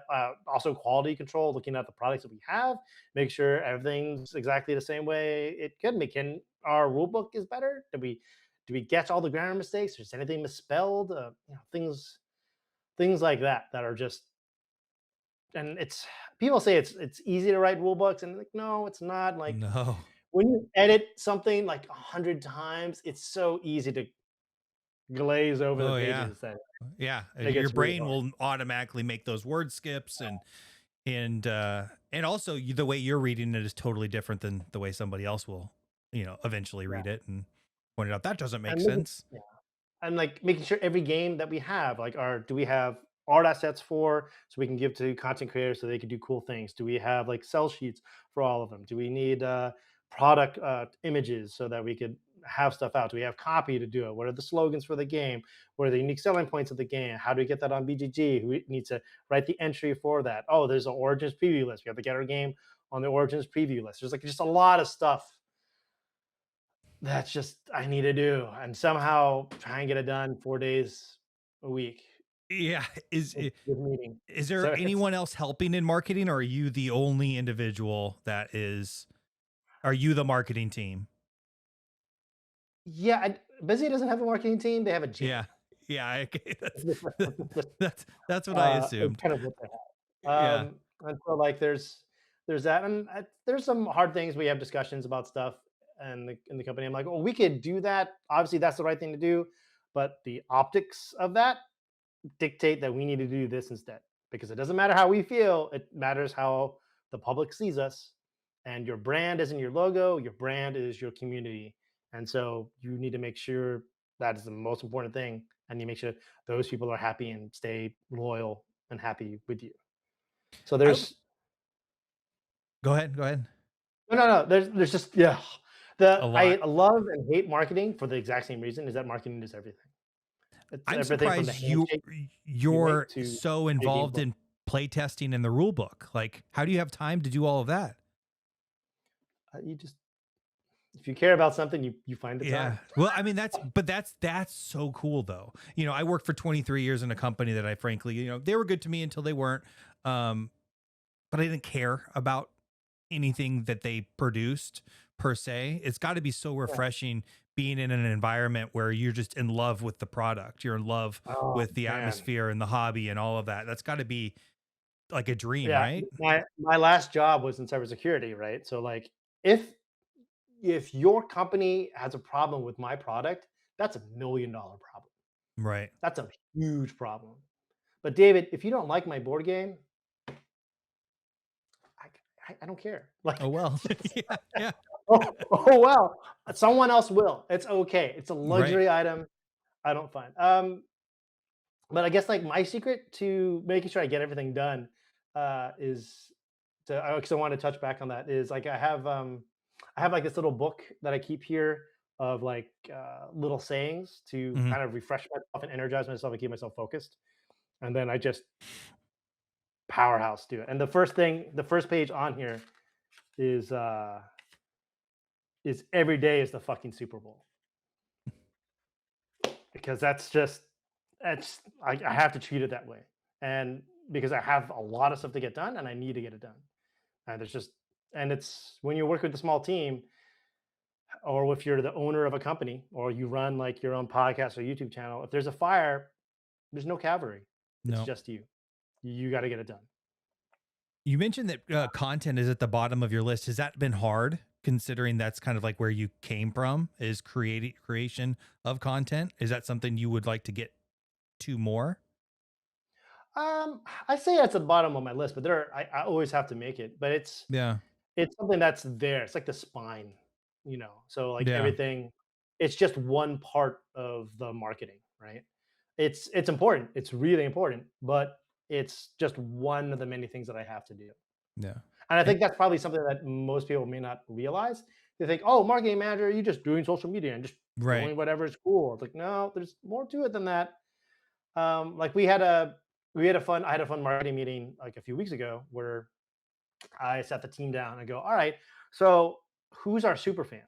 According to our Amazon sales, who do you think the persona is? And we could play this together too. Like, who do you think your not the average, the mean, the most common buyer on Amazon is of Bézier Games? Is it like what age are they? What's their gender? What's their income? Oh, What's your well, education I would level? say, based upon looking at my analytics, the avatar for board games is the 40-year-old guy, but I don't know how Bezier would skew relative to the general population. No, no, that's. I mean, it's you're not wrong. Like when I talk to other marketing managers sometimes, I'm like, so who's your super fans? Like, and they're like, white male, 35 to 45, Yeah. bald, kind of pudgy. I don't know. Yeah. Like it's, Hey. but it's, but when you go to board game conventions and you look around, you're like, yeah, Yeah. yeah, yeah. Yeah. But so like it was interesting to see the rest of the team say that, and I go, okay, well, let's meet our super fan. This is Jessica. The mean customer of Bézier Games is a 35 to 45-year-old college-educated woman, household income 75 to 100. She buys our games as entertainment for her family. This is the mean.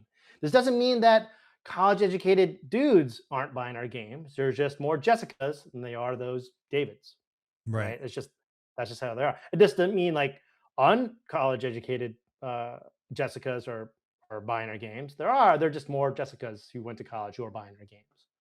And so like that brought this highlight to this our team. They're like, oh, I didn't realize that. It's like, yeah.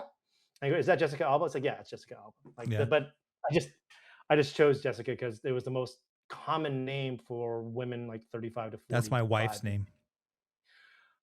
Boom! Yeah. So that is so interesting. I didn't know you're married to Jessica Alba. That's amazing. Yeah, exactly. Yeah, Jessica Alba. Yeah, that's my wife's name. I know mine's way more beautiful than Jessica Alba. Ding. So that's interesting. So knowing that Jessica is your company's avatar that you're trying to sell to, or at least that you are selling to, that has to change the way you look at things like YouTube, because Jessica's not on YouTube, I would imagine, watching how to plays and my content. She's probably on Instagram looking at somebody like Board Game Buzz as an example, right? Like, Yeah. is that something? Does that change the type of creator you're looking for by seeing that is your customer, or do you look at, Well, I would say how do I get a different customer as well? that like, I'm sure every board game publisher feels the exact same way. Like the content creators that you reach out to are number one, those you have a good relationship with, and two, are a good match for your product, Mm, right? That's just you just have to do that. Like I would never send Rado a take that multiplayer game, yeah. right? Because Yeah. that's not Rado's forte. Like he doesn't like the style of games. He likes two-player like Care Bear games. There's nothing wrong with that. Those are cool Yep. games. I like those games too. So like but that's his forte. So I would send those games to him. You know, I am like there are like if we ever have like a huge miniature dice cool box game, I might send that to Alex Radcliffe, right? Because that might be something that's more his speed, right? Mhm. I wouldn't send Taylor Reiner uh, anything but a card game. Right. You know? Um, Shedding, trick taking, yeah, I would no, send all no those to minis. him. Yeah. But like anything else, I don't think I would send. Like so, you would go with content creators that you know and you trust, and then two, like do they fit what you're going for, and that just depends on the game. And Mhm. so every game that we have, we ask ourselves, like I ask myself, like who's a super fan of this game? Who do we need to target in our marketing? Who are going to be the best content creators for that? And then reach out to them, and hopefully a campaign takes shape. Right. Does Bezier try to have a wide variety of games, or is there a niche that you all feel you're kind of like in and you want to stay in that lane? Hmm. I would say that Bezier, our slogan is the new classics, right? So our goal is to come out with fewer titles every year, but make sure each one of those titles hits really well and does really well. And so, like Haunted Mouse, I think is a really solid game. It looks great. The side beppu art looks fantastic. Zombie Princess, I think, looks great. Alfredo Caceres' art is just gorgeous to look at. It's the perfect title of art for this anti-AI art craze with the Hmm. early adopters in the board game industry. Even though I would argue that most people in the market do not care. Like your people in Walmart and Target, they do not care if it's AI art or not. Do No. not. And they're the most of the people who are buying those games. Like your people who are on BGG, your early adopters who are on YouTube, listen to podcasts, they will care and they will talk loudly. But they are a small percentage of the total market, and like need to be aware of those things. Yeah, I There's a wonder point how. there I got lost.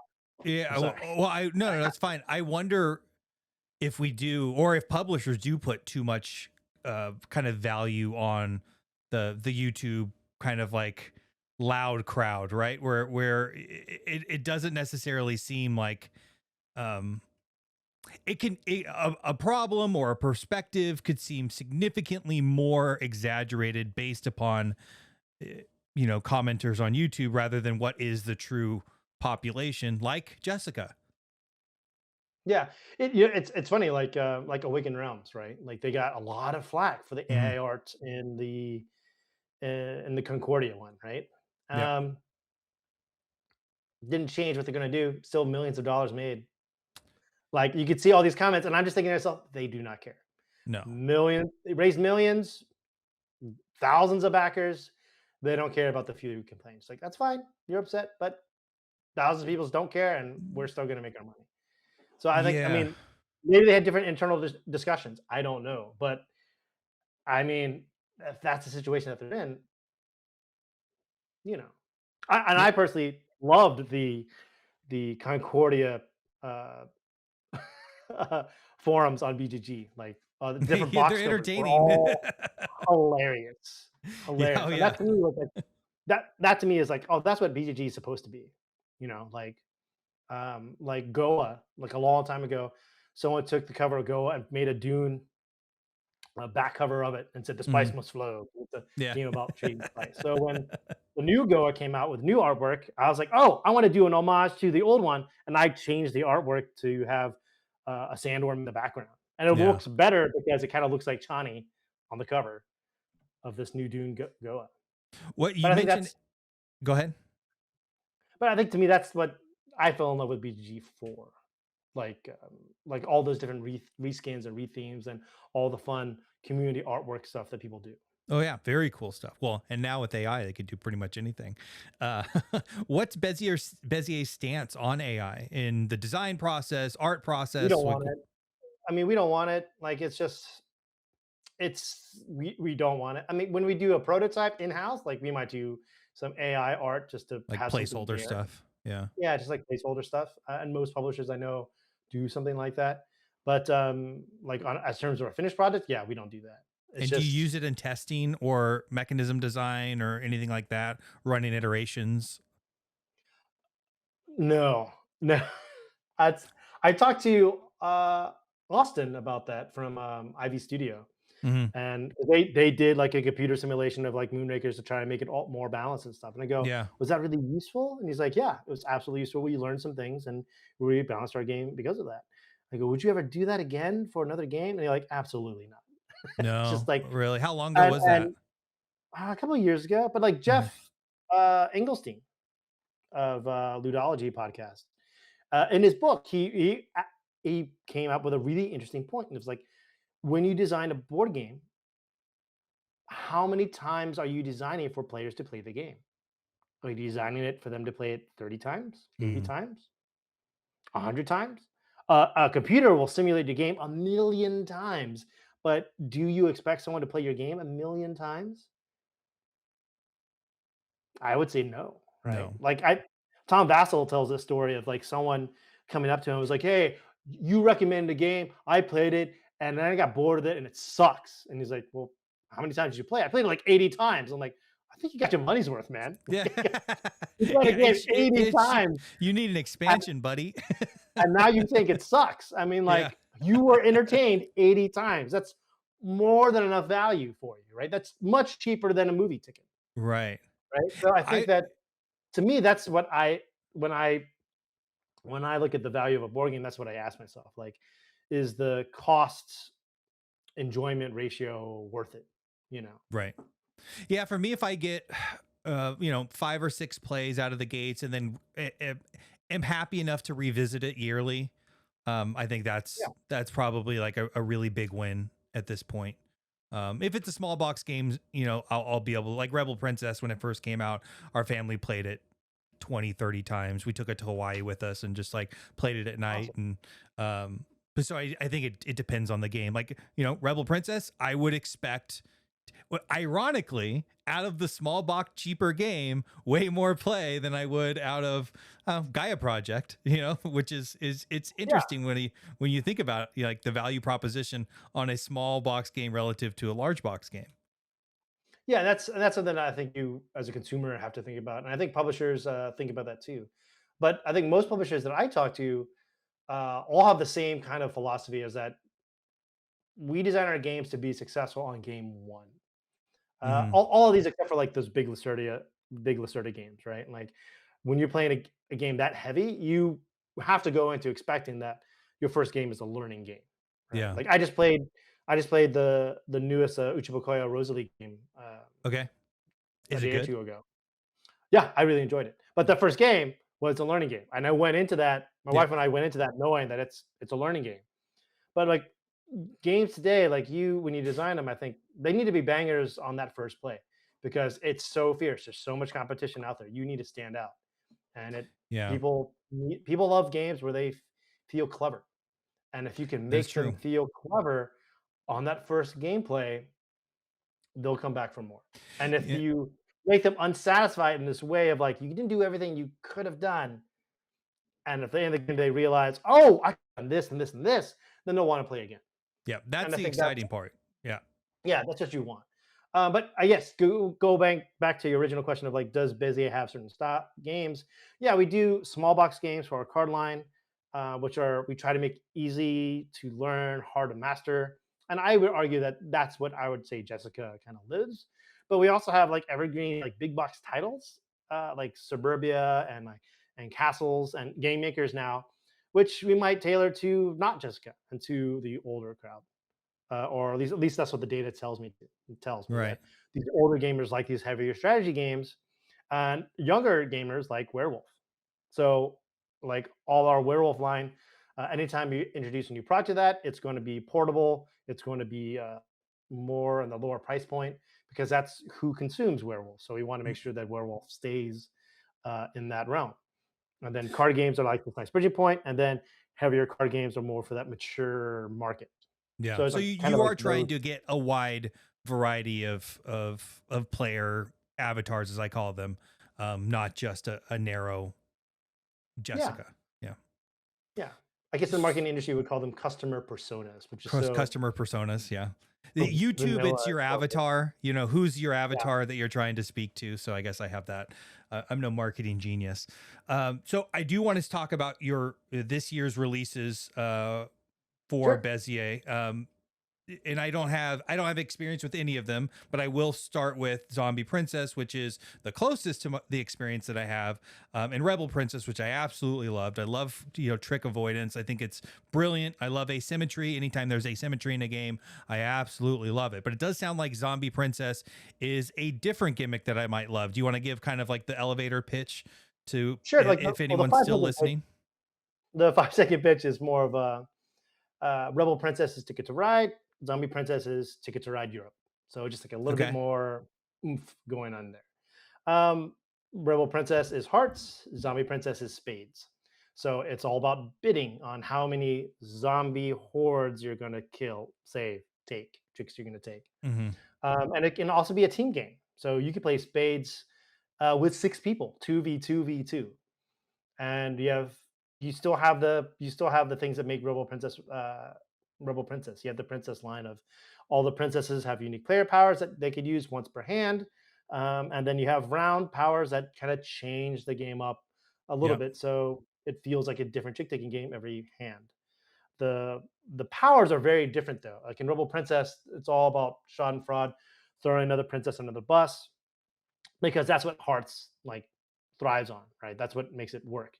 But for a bidding game, you can't do that at all because it's bidding is so difficult in and of itself. You don't want to be too chaotic. So all the princess powers are more about information, sharing information, and gaining information. So that way you can make more accurate bids, or maybe they're make your bid a little bit more flexible. Maybe like before the fourth trick, you can change your bid entirely, or like before a trick, you can remo- remove your bid by one. So instead of bidding three, you're bidding two. Or maybe your ability is about, oh, you want a trick you didn't want to, you could do something to that trick and it disappears.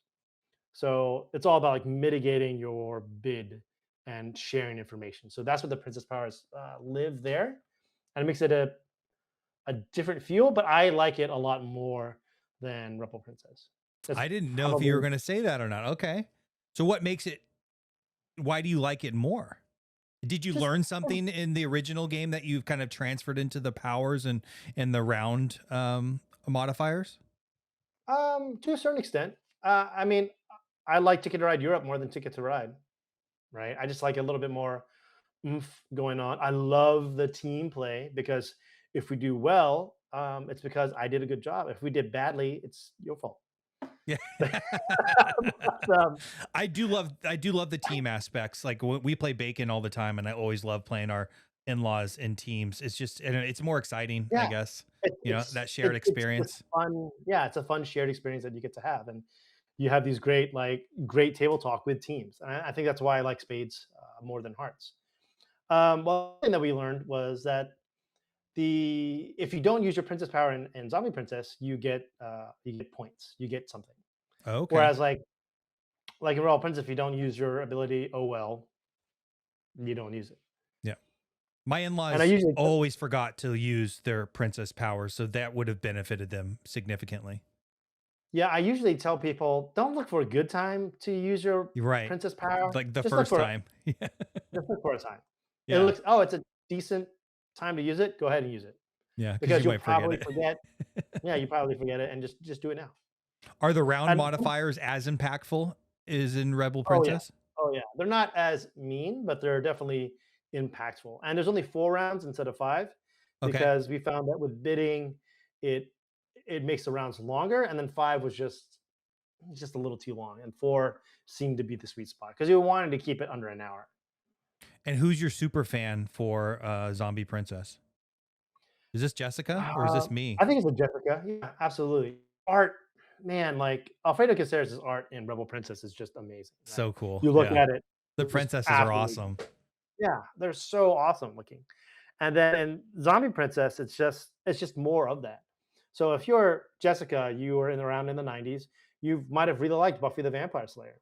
And you might still like Buffy the Vampire Slayer despite all the anti-Joss Whedon stuff that went along with that you see now. But if you're that type of person who can separate artist versus art, then maybe you're all in. And this kind of does it. Like we wanted all the princesses to have weapons, and that is still my favorite day that I've ever worked for Bézier was our pitch meeting where we're like, I think Cinderella should have pumpkin bombs. I Mhm. think um, Red Riding Hood should have opened up her hood and have like a whole bunch of weapons underneath, a la Resident Evil 4. Like what are you That's great. buying? Yeah. And so like we were just throwing ideas of what these princesses can look like because like one of the tenets of Rebel Princess was the messaging, right? That was one of the best selling things about the game was the messaging of it. And then we want to make sure that the princesses are strong and role models, that they are strong, tough women, and they could kick butt and kill zombies, and they have cool weapons to kind of do that with. Like It the Ice Princess has a giant polar bear that she rides. Little Mermaid has an orca and a trident. So like there's lots of cool stuff. Like Thumbelina is on a tomato pincushion with a little button field Yeah, and very like cool. a needle sword. So it's very very adorable. So are you bidding on the number of zombies that you're collecting that are printed on the cards?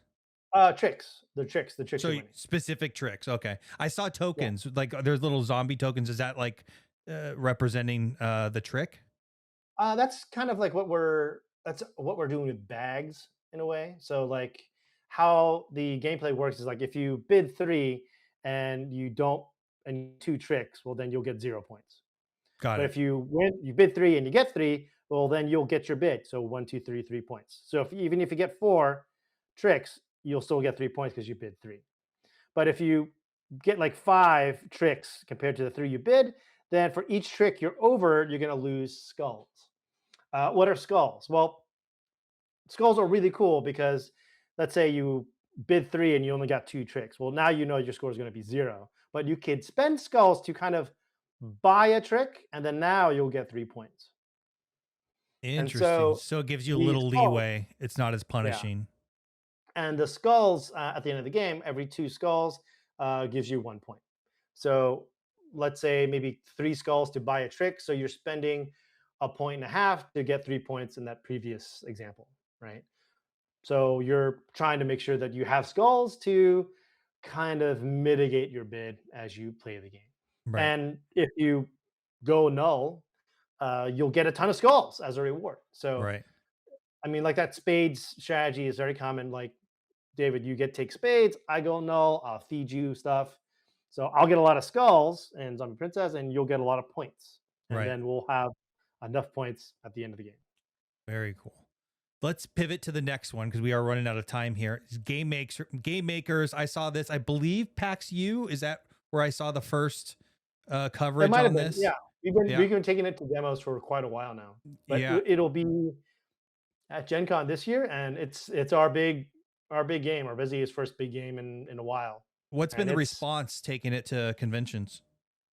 people love it. It's Bézier Games. I think one of our hallmarks is that like you're not sure how you feel about the game. Then when you play it, you're like, oh, I like this game. I want Right. this game in my collection. And people will hear about game makers. They're like, I don't know how I feel about it. And then you see it on the table, and then you play it, and you're like, oh, this is really really cool. And Y- I'm happy Game Makers is on BGA, but I'm also unhappy that it's on BGA because the digital version of the game is so different Really? from the physical copy because there's so much tactical experience in the game. Like Right. when you're collecting wood, you're collecting like these little meeple pieces. When you're collecting plastic, you're collecting these plastic buildings. And when you're um, collecting dice, you're collecting like real dice. Like it's and there's so many of these components in this giant warehouse wheel. There's this huge table presence to the game, and it kind of takes you back when you first see it. Is it a euro at heart? You're talking about a lot Oh of yeah, resources. absolutely. Okay. It's contract fulfillment through and through. And the contracts are creating the games or designing the different games? Yeah, you are a board game manufacturer, so we one of the hardest parts about developing this game was that we had to look up each individual game because each card is a game and a contract, right? And like so, to build Zombie Prince, you might need 5 cards, some metal, and some punch board, right? Hmm. So um, we had to make sure that the components to build the game were actually components in the real game, Right. right? So like if because like if you're building just one and there are dice that are required, people will be like, "What? There are no dice in just one. What are you doing?" Hmm. So we had to look up every single game, like of the 400 games, and find out their components, and then try to estimate roughly, like abstract that out to something that makes sense. And I will tell you that not every publisher lists components in their rule books. So you have to Right. go look at pictures, and that is not fun. There's 400 different games that you can construct in this. Yeah, roughly. How did you get permission from all these publishers? We didn't ask. You Oh, don't you think it'd be didn't a ask? problem, do you? I'm just kidding. It's yeah, we asked. We asked. Of course, we asked. I just like to tell that to people. It's like, I did know you you ask? He's caught me like, off guard, no, but I was immediately going to go, no, well, I remember Farms Race tried to do something with Stonemeyer and that didn't end well. no. You, yeah, of course we asked, and it was kind of hard at first because it's Yeah. yeah. I think Renee, our product manager at the time, she would tell you is like it was hard for her to kind of pitch the idea at first because some people are like, no, no, I'm not going to give you my art access. So no, absolutely not. And then Yeah. some of them are like, oh wait, oh, yeah, sure, let's do it. And then as you know, after enough penguins jump into the water, the other penguins are Right. like, me too, me too. Right. So Right.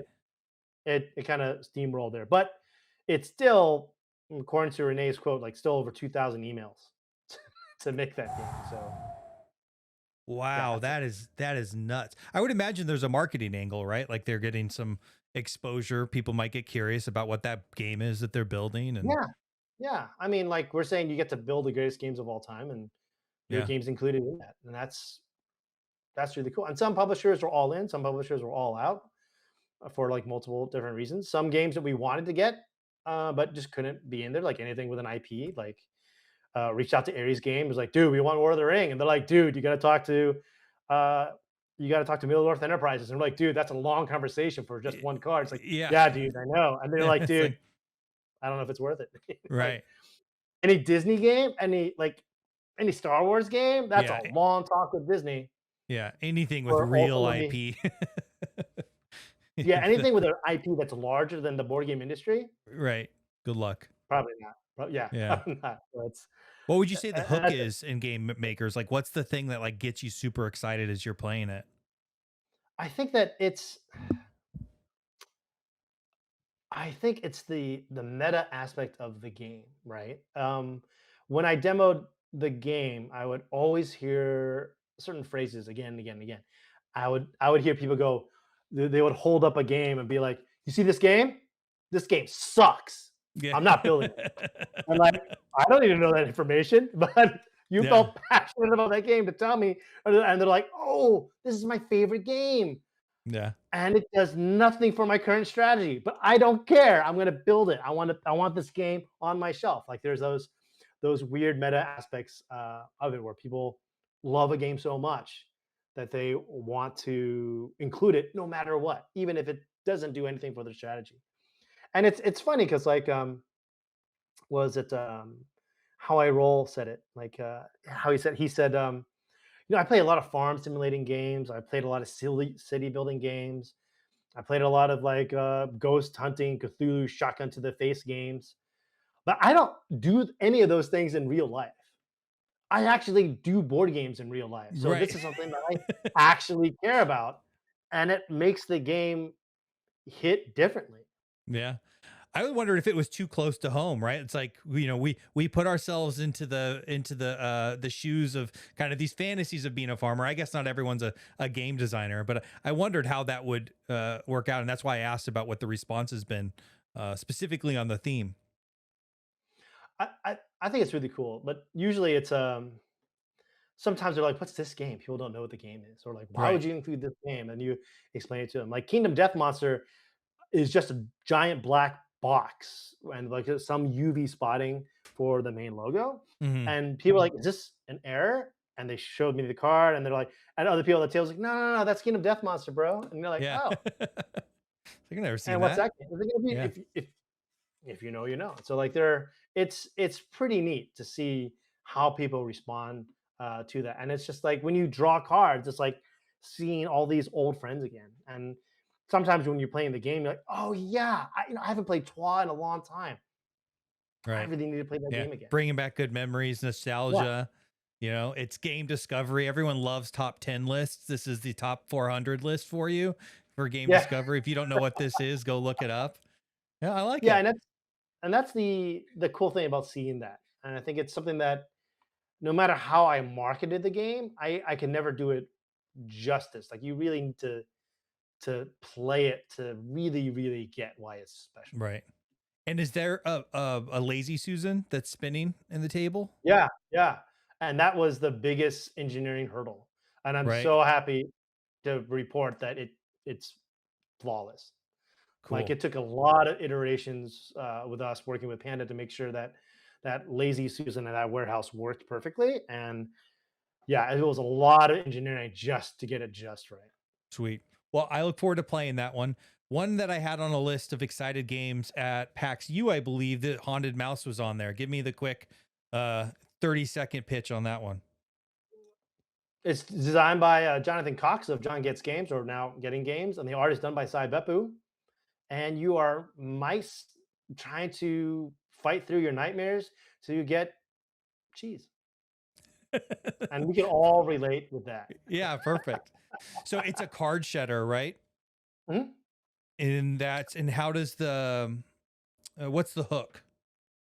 There's several hooks. One hook is like that scout hook where you can't arrange the cards in your hand, so there's a little bit of Love friction there that. involved. The other hook is that you have two hands. You have a private hand and then you have a public hand. And let's say you could play a 6-8 from your hand, and then you could take the 7 from your public hand and then slide it in between.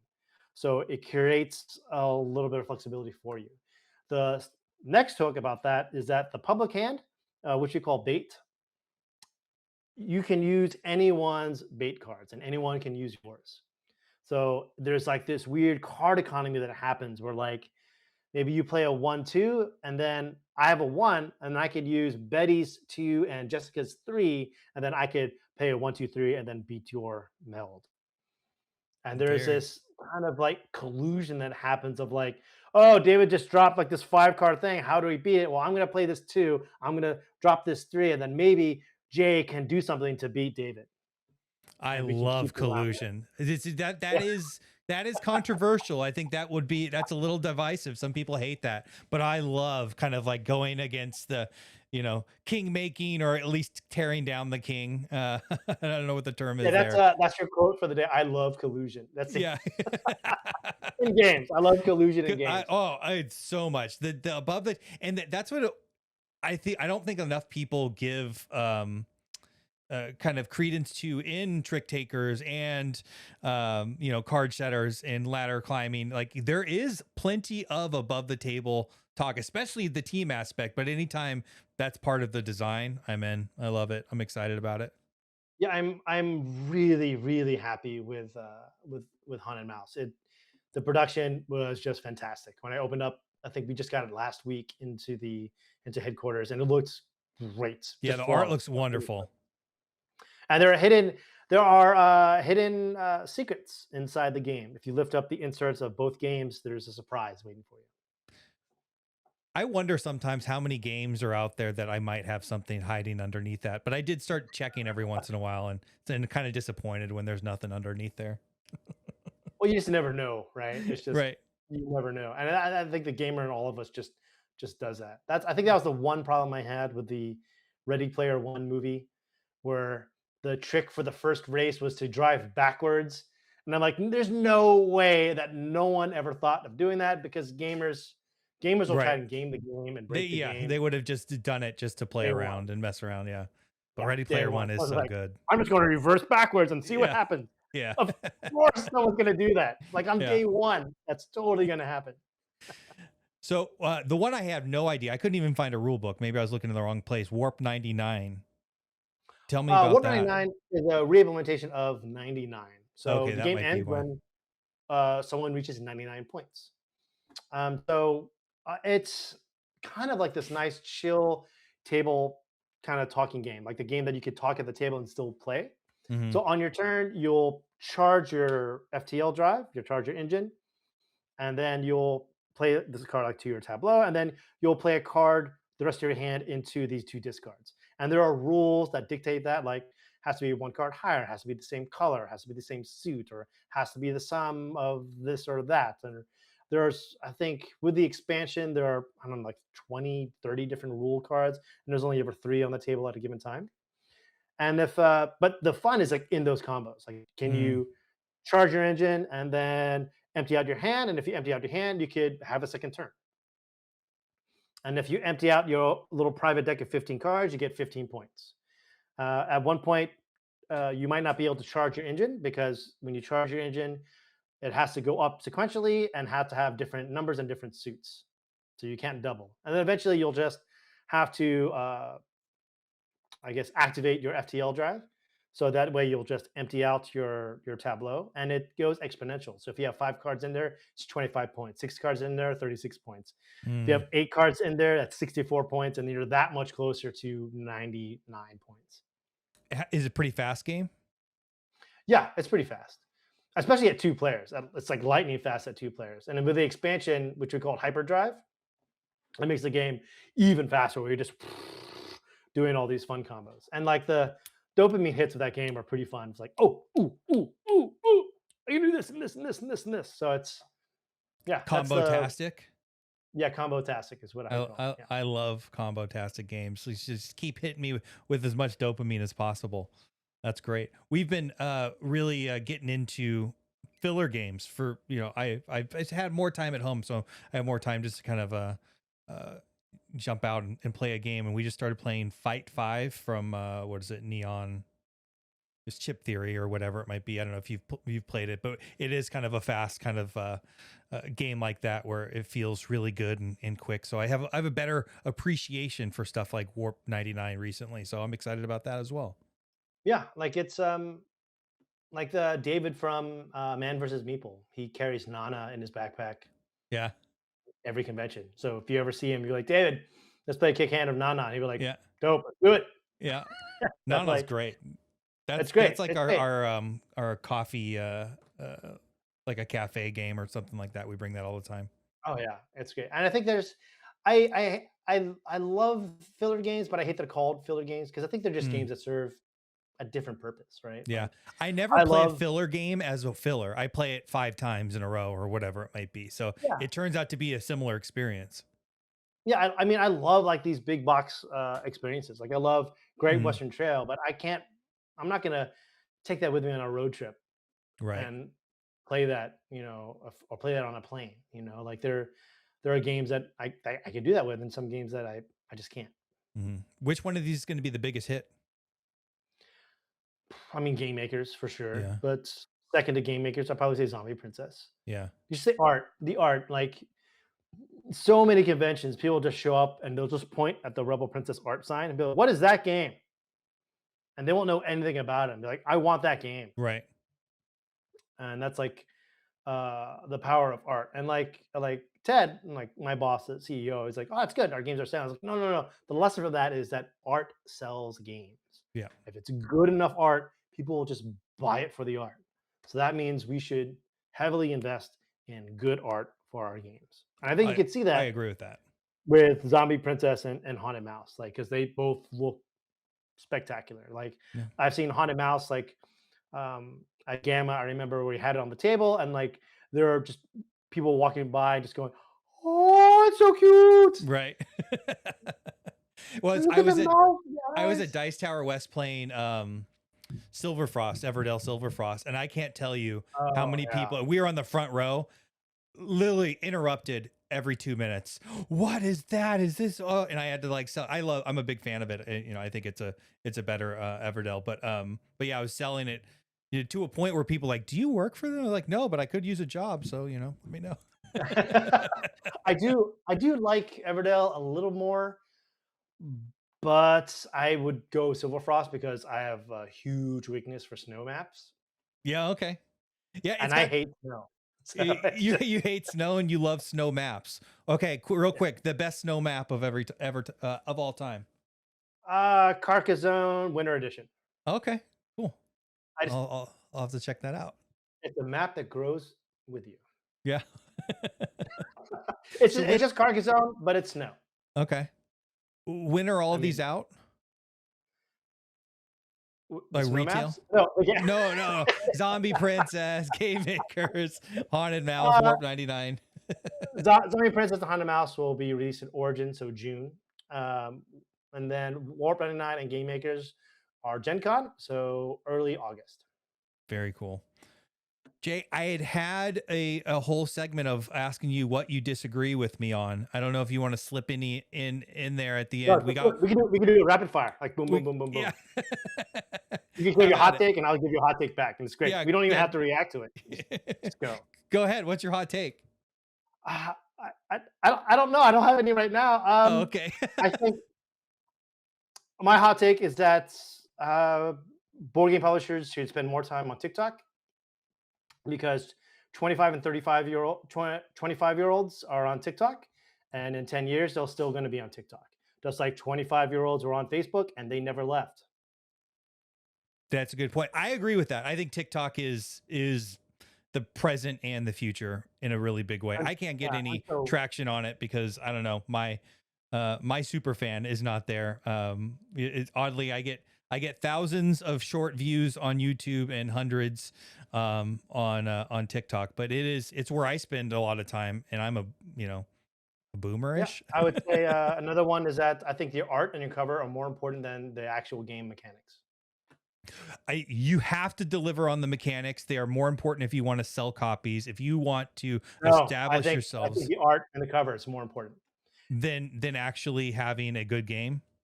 Yeah, But because okay. if your art is crappy, no one's gonna buy the game anyway. It doesn't matter how good it is. And you could argue that Splotter is a thing, and I'm like, yes, that's true. But in terms of Target and Walmart, it's not gonna move. It won't even get on that shelf. Yeah. Yeah. I guess so. I I think you could lose credibility really quickly by just selling, putting lipstick on a pig. Um, it's true. I mean, if But you want a second reprint, and a third reprint, then yeah, you got to have some game yeah, there. yeah. And are we But are many publishers looking for those second and third reprints or oh quick yes, hitters? of course You they are are. Of course for we are. sure. Yeah, of course we do. Like Werewolf is one night has I think it's approaching 30 print runs, Right. if not already. Right, so Yeah. it's a lot. So yeah, you definitely want more copies sold. But I Mhm. think initially you need just like a thumbnail and a title on a YouTube video. That needs to be really good. You need to spend more time on that than you think. You can't But just make a game and throw art on it and then call it a day. yeah, I do agree with that. What else? What else you got for me? Hot takes, hot takes. I think that some games get overdeveloped and you could do a lot more with less. Are you talking? Well, yeah, you have definitely have that perspective because you've been shaped by the Asian game market, right? Which Yeah, does yeah, a lot more with less, right?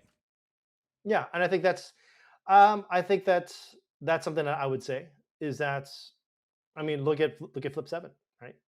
Did a lot more with less. I mean, granted, it had millions of dollars of marketing thrown behind it, but I hot take, oddly enough, is that Flip Seven is a great game. And people are like, no, it's a terrible game. Like, no, it's a great game. I can teach you the game in 5 seconds. It's blackjack with superpowers. What are the super? You'll know when you see it. Oh, I just lost my camera, just overheated. Hold I on. see that. You're just too hot. You're I too know. hot, dude. I gotta here at the end. Uh, There we go. We'll have to go do this one here at the very end. What was I gonna say? Oh, Flip 7 is a fun activity and is not a game. I say you're wrong. I'd Would say you it's a game. do you have to Bingo is a game. what makes a game? I mean, I would say that there's a spectrum where it could be more of a game than and more of an activity, and it's somewhere there. But I mean, I can't say it's not a game. Is Werewolf a game? I mean, it's just a whole bunch of people talking in a circle, usually, Yeah, but you right? have some I mean, like, agency over, right? Like you're is the hit Bingo a or game? yeah. I mean, you would find it in the game section. It's sold on the game section in Amazon. I mean, these are loose definitions, and I don't think that you need hardcore definitions because that's just that's how just life works. Like Memo Yeah. 44 is a war game, despite how you feel about hex hexes. Like it's Right. just that's just So how that's just how it is. you're a Flip 7 fan then. It's what would you give it 1 to 10? I don't know. I think Flip 7 is a great game. If I had a chance to publish it, I absolutely would publish it. It's a great game. Well, yeah. Uh, Definitely. it's a really good product, right? Because it sells. Like Taco Cat Goat Cheese Pizza, I think is a good game. I Mhm. think I think Monopoly is a good game. I'm grateful for Monopoly. I think Mhm. Monopoly is a good game for the 20th century. We're no longer in the 20th century, so there are some hangups with that design that don't work well compared to modern games. But I'm so happy that Monopoly exists and that so many people have played it because now people know what a board game is. They know that there's this concept of a board game that exists. And now hopefully they'll find out some more modern board games that are much better than Monopoly. Like Catan is a great game. I've played it to death, but it's a great game. And I'm so glad that there are people entering this hobby and there's more people entering. And you need different entry points for this industry. So like Flip 7 is a great entry point. Taco Cat Goji's Pizza is a great entry point. Monopoly is a great entry point. Catan is a great entry point. And I think that saying that these are bad games or not games, in a way, like we're putting the gate where you don't really need one because ultimately, at the end of the day, we want more gamers. We want more people in this board game cafes. We want more people showing up to game nights. We want to because we want more people to game with. I definitely And see that. I think you are 100% right there. I think well, it just doesn't have enough agency and is too high luck for me to really enjoy other than what it does to bring people around the table, which I do enjoy, and I do enjoy the the loud laughs, and similar to Magical Athlete, it's the same idea, where I think it's a fun activity to do with my family, but I don't feel like I'm sitting down and playing a game, but that's all personal preference. That's all Yeah, and just it's me. when those dopamine hits for those games, they hit Hmm. hard, right? Like Yeah. Catan has like some good dopamine hits. Like Monopoly has some good dopamine hits. Like when Yep. you get the house rule, you get all the money from free parking. Who doesn't love that, right? Like Oh those yeah. are some great moments that you might remember. And I think that's something that can translate and in into a really good experience for that person, and then could drive them to have even better experiences with games that of a caliber that we both enjoy. Right. No, I will see that point to you. Um, leave us with one uh Asian game that we need to have on our radar that's coming up here, that's releasing soon or has recently released, that you're super excited about. Man, I just played my first game of Rosalie this weekend, and I gotta say, I really enjoy it. It is lighter than Sweetlands, but more complicated than Ostia. Okay. So it lives somewhere there. There's a lot of player interaction in this one. It can be quite brutal in the two-player version. And it might ease up a little bit more in the three-player count. Might be the highlight. But Meaning if you more love take that when Uchibakoya, you say brutal? no, there are 7 rounds, and some rounds you're competing. Like whoever has the most American flowers, whoever has the most British flowers, whoever has the most robots, or whoever Mhm. has the most gardens and greenhouses or whatever. The first place gets victory points. Awesome. The last place gets a whole bunch of debt, which is negative victory points, which is brutal in a two-player game because it's either you win or you lose, right? But in a three-player game, it's just one winner and then one loser, and then you could be that dude in the middle who didn't get either and still be okay, right? But in a two-player game, it's rough because there's a winner and there's a loser, and losing kind of hurts. So you need to be prepared about that, and you really need to pay attention to what your opponent's doing. And is So the art that's what I was. crazy? Is it really good? It's gorgeous, dude. It's Yeah. gorgeous. Like there are games where you open up and you're like, did I really get my money's worth? It's hard to see the value, that Right. ROI. Am I getting that return on investment? But when you open up a Nucha Bakoya game, like you just There's see no doubt. you just see it. And you're like, yeah, I got my money's worth. This game is gorgeous. And you And the just see the robot robot. meeples look cool. Yeah, they look really good. They look Yeah. really good. And putting them out there in my garden was awesome. I was unprepared for how much love I would have for these robots. And I don't even like gardening. My wife But I loves liked gardening, so I gardening. think this is going to be a hit for us.